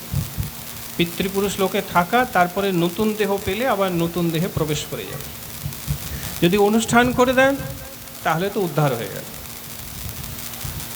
উদ্ধার হয়ে গেল। আর যদি অনন্য ভক্ত হন, কেউ ধরুন একেবারে নিষ্কিঞ্চন ভক্ত হয়ে গিয়েছে, কেবল ভজনের মধ্যেই থাকে, ভজন ছাড়া আর কিছু বোঝে না, এরকমও তো ভক্ত আছে, বলে তাদের ক্ষেত্রেও কি পূর্বপুরুষের অনুষ্ঠান করতে হয়? বলে না, এরকম সংখ্যায় এক ভাগ আছে, এদের ক্ষেত্রে অনন্য ভজনশীল যারা ভজন ছাড়া আর কিছুই করে না, সঞ্চয় নাই, অর্থাদি নাই, নিষ্কিঞ্চন ব্রজে পড়ে আছে, ভজন করছে, তাদের ক্ষেত্রে তাদের পূর্বপুরুষের জন্য কিছু করতে হবে না, তারা শুধু ভজনটাই করে যাবে। তাদের ভজনের প্রভাবে 21 কুল উদ্ধার হবে। কিন্তু এই যে 21 কুল যে বললে, এটা আমাদের অনেকের এখনো ভুল ধারণা। আমাদের একটাই কথা, আরে বৈষ্ণব হলেই 21 কুল উদ্ধার। আরে বৈষ্ণব মানে কোন বৈষ্ণব? জপান্নি করা বৈষ্ণব 21 কুল উদ্ধার হবে না। আজকে এটা বলে বিশ্রাম দেব, এটা আপনাদের অনেকের ভুল ধারণা। বৈষ্ণব মানে মালা তিলক ধরেছে মানে ওই বৈষ্ণবের দ্বারা 21 কুল উদ্ধার, এইটা ধারণা করে আছে বলে হ্যাঁ হয়ে যাবে, না, ভুল। কারণ এই 21 কুল উদ্ধার হয়ে যাবে এই প্রসঙ্গটা কোথায় লেখা আছে? ভাগবতে, ঠিক 7ম স্কন্ধে। তা ভাগবতে যদি এটা লেখা রয়েছে, এটা ভগবান বলছেন, আমার প্রশ্ন কাকে বলেছেন বলুন তো? কোন বৈষ্ণবকে লক্ষ্য করে ভগবান বললেন যে তোর মতন ভক্ত যে বাড়িতে কুলে রয়েছে সেই কুলের 21 কুল উদ্ধার? কাকে বলছেন ভগবান বলুন? হ্যাঁ, তাহলে বলুন তো বাবা, আমরা কি প্রহ্লাদের মতন ভক্ত হতে পেরেছি? তাহলে আপনি কোথার থেকে ভাবলেন যে 21 কুল? আরে প্রহ্লাদ হলে 21 কুল, প্রহ্লাদ হলে 21 কুল হবে। আপনি কি প্রহ্লাদ হয়েছেন? আপনি কি মীরা হয়েছেন? মায়েরা কি মীরাবাই হয়ে গেলেন নাকি? না, আমরা প্রহ্লাদ হয়ে গেছি। বলুন, মশা কামড়ালেই মেরে দেবো, প্রহ্লাদকে ওর বাবা মারার জন্য হেন কোনো চেষ্টা নাই যে করে নাই। প্রহ্লাদের মনে কোনো দুঃখ কষ্ট এসেছিল? কাউকে দোষ দিয়েছিল? বিষ খেয়েছে, আগুনে বসিয়েছে, আক্ষেপ করেছে হরির কাছে? আমাদের তো একটু 19-20 হয়ে গেলে আক্ষেপ, হ্যাঁ ভগবান এ কী করলে, আমি তো তোমার মালা করি বজ, তুমি আমার কি করে দিলে? প্রহ্লাদের দাসানুদাস হওয়ারও যোগ্যতা আমাদের কারণ নেই। প্রহ্লাদ জাতীয় যদি কেউ ভক্ত হয়, তার মতন যদি গুণাবলী আপনার থাকে, তাহলে 21 কুলকে টেনে নিয়ে যাবে। আপনি প্রহ্লাদ কবে হলেন মা? এই ভুল ভ্রান্তির ধারণার থেকে বেরিয়ে আসুন বাবা। কারণ অনেকেই সব বুলি বলে দিচ্ছে, আপনিও মাথায় ঢুকিয়ে নিয়েছেন, বৈষ্ণব বৈষ্ণব মালা তিলক ধরে আমি উদ্ধার। আরে ভজন করতে হবে, করার মতন করে ভজন করতে হবে। বেশি ভজন, প্রতিদিন 16 ফেরা নাম মালা করতে হবে, নিজে হাতে ঠাকুর সেবা করতে হবে, 1 ঘন্টা করে 24 ঘন্টায় হরি কথা গুরু বদনে শুনতে হবে। মনটা, যেটা প্রথম থেকে বলছি, সব সময় লক্ষ্য রাখবেন মনটা সব সময় কোথায় থাকে। সাধুগুরু বৈষ্ণবকে সম্মান এবং সেবা করতে হবে প্রাণ দিয়ে।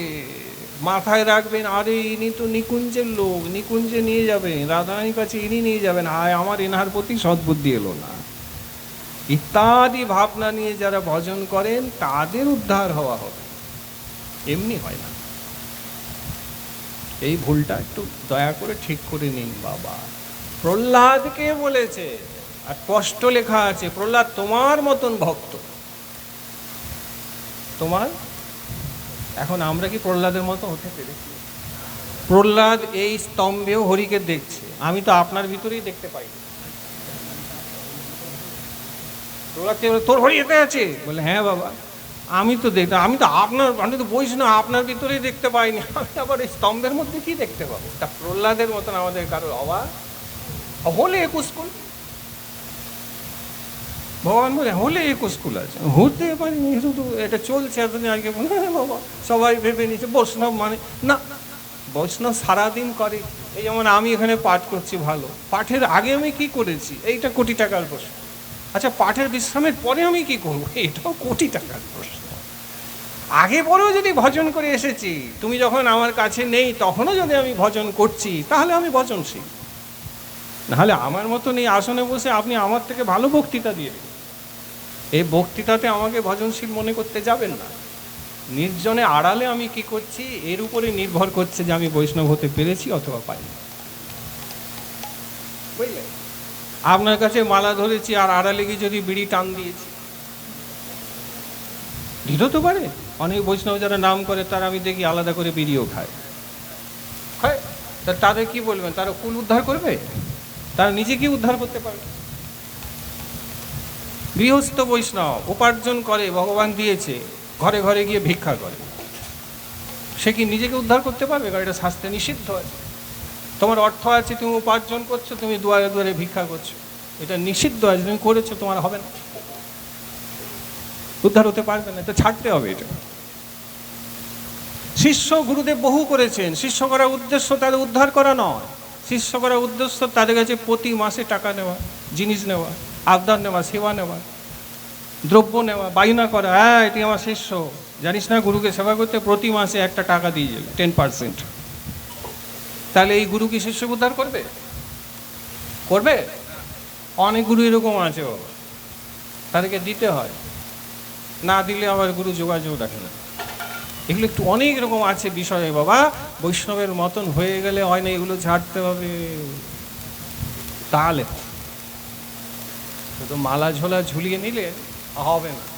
বিড়ি খাচ্ছেন, খৈনি খাচ্ছেন, অন্যায় করছেন, ব্যভিচার করছেন, আবার একটু ভজন জপ আন্নি করে নিচ্ছে, মিথ্যে কথা বলছেন, কপট আচরণ করছেন, লোক ঠকানোর কাজ করছেন, আর ভাবছেন আমি ঠাকুর প্রণাম করে উদ্ধার হয়ে। আপনি স্বপ্ন দেখছেন, হবে না। স্বপ্নের জগৎ থেকে বেরিয়ে আসুন, সৎ হয়ে যান, ভদ্র হয়ে যান। হাতে আর বেশি সময় নেই, হাতে নেই সময়, বেশি দেরি করবেন না বাবা। সময় নাই, সত্যি নাই, আমাদেরও সময় নাই। আমাদের খাবার সময় হয়ে গেছে, মানে আত্মার খাবার হলো, এবারে দেহের খাবার। প্রসাদ সবাই প্রেম সে পাবে। মা আমার কথা রেখেছে, ও আশ্রিত আমার, আমি বলছি আমার কথা মতন চলো, দায়িত্ব আমার। ও চলছে, ওকে আশীর্বাদ করবেন, ভজন করতে পারে, প্রণাম করবেন। নেতাই গৌর প্রেমানন্দে হরি হরি প্রণাম করছে, ওদের আশীর্বাদ করবেন, ও যেন এইভাবে শাস্ত্রসম্মতভাবে অনুষ্ঠানগুলি করে যেতে পারে। আমার কাজ বলে, আমি বলেছিলাম, ও যে করেছে, ও বোন রয়েছে, তারা কথা শোনে, এবং কথা শুনলেই মঙ্গল। ডাক্তার বন্ধু প্রেসক্রিপশনে কি লিখেছে এটা আপনার আমার জানার দরকার নেই, তিনি যা লিখেছেন সেটা সেই মতন খেলেই কি হবে রোগটা। এটা যেমন বোঝেন, তেমনি সাধুগুরু বৈষ্ণব কখন কোনটা বললেন এটা আপনাকে ভাবতে হবে না, ভাবতেও যাবেন না। আপনাকে যেটা বলেছেন আপনি ওইটা করুন, আপনি গোবিন্দচরণ পেয়ে যাবেন। এইটুকু করতে পারেন। কেন বিচার করতে যান, এইটা কেন বললেন, ওইটা কেন বললেন? আপনি কি ওনার থেকে বেশি জানেন? রুগী বিচার করবেন ডাক্তারি ওষুধ কেন লিখলো, সেটা তো করেন না। সাধুগুরু বৈষ্ণব কিছু বললো, আমরা মনে হাজার ভাবতে থাকি, এইটা আমাকে কেন বললো, ওইটা কেন বললো। কেন করতে যাবেন?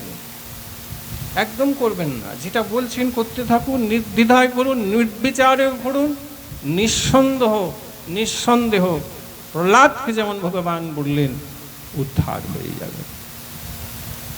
আগামীতে যদি আবার আসা হয়, পরের প্রসঙ্গ থেকে বলবো কেমন করে করতে হয়, কেন করতে হয়, প্রতি বছর কেন আপনি করবেন, এগুলো আজকে মোটামুটি জানতো। এক্ষণে প্রসাদ দিতে হবে ওনাকে, ঠাকুরের প্রসাদ আলাদা করে দিতে হবে, আলাদা করে প্রসাদ দিয়ে তারপর।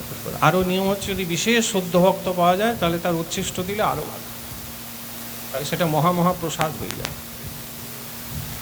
হ্যাঁ, এটা বিধি আছে। যেমন আপনাদের মতন বৈষ্ণবরা প্রসাদ পেলে সেটা সংগ্রহ করে উচ্ছিষ্ট দিতাম।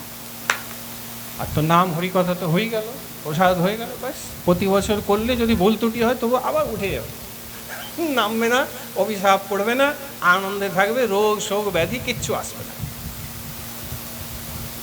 আরতি হবেন, সবাই প্রসাদ পাবেন, চরণে রাখবেন।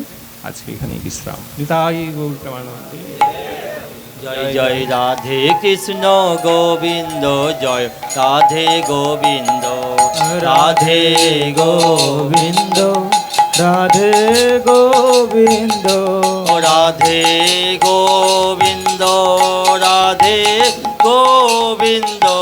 জয় জয় জয় রাধে কৃষ্ণ গোবিন্দ, জয় জয় শ্যাম সুন্দর মদন মোহন বৃন্দাবন, চন্দ্র জয় জয় রাধা রমন রস বিহারী শ্রী গোকুলানন্দ জয় জয় রাসেশ্বরী বিনোদিনী ভানুকুল চন্দ্র জয় জয় রাধা কান্ত রাধা বিনোদ জয় রাধে গোবিন্দ জয় জয় ললিতা বিশাখায়াদি যত সখী বৃন্দ জয় জয় শ্রীরূপ মঞ্জরি আদি মঞ্জরি আনন্দ জয় জয় পূর্ণমাসি কুণ্ডলতা জয় বীরাবৃন্দ তোমরা সবে মিলে করো কৃপা আমি অতি মন্দ যেন আকুল প্রাণ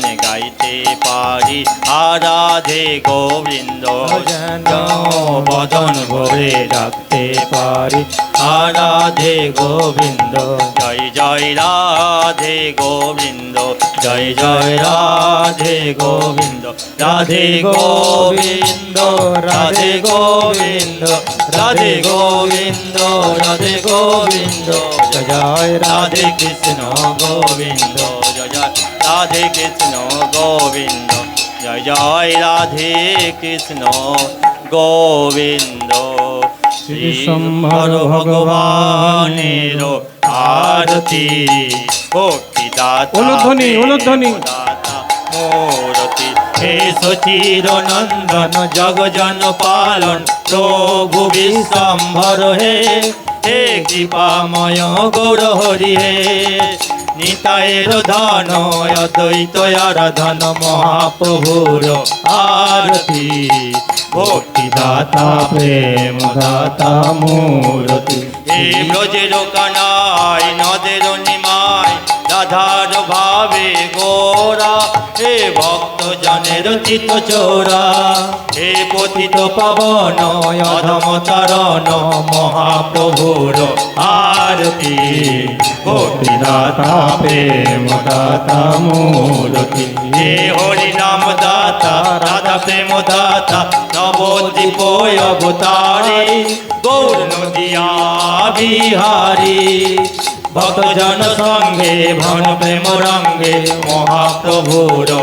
আরতি ভক্তি দাতা প্রেম দাতা মূরতি শ্রী বিশ্বম্ভর ভগবানের আরতি ভক্তি দাতা প্রেম দাতা মূরতি দয়াল শ্রী কৃষ্ণ চৈতন্য প্রভু নিত্যানন্দ শ্রী অদ্বৈত গদাধর গৌর ভক্তবৃন্দ দয়াল শ্রী কৃষ্ণ চৈতন্য প্রভু নিত্যানন্দ শ্রী অদ্বৈত গদাধর গৌর ভক্তবৃন্দ হরে কৃষ্ণ কৃষ্ণ কৃষ্ণ কৃষ্ণ হরে হরে হরে রাম রাম রাম হরে হরে হরে কৃষ্ণ কৃষ্ণ কৃষ্ণ হরে হরে হরে রাম রাম রাম হরে কৃষ্ণ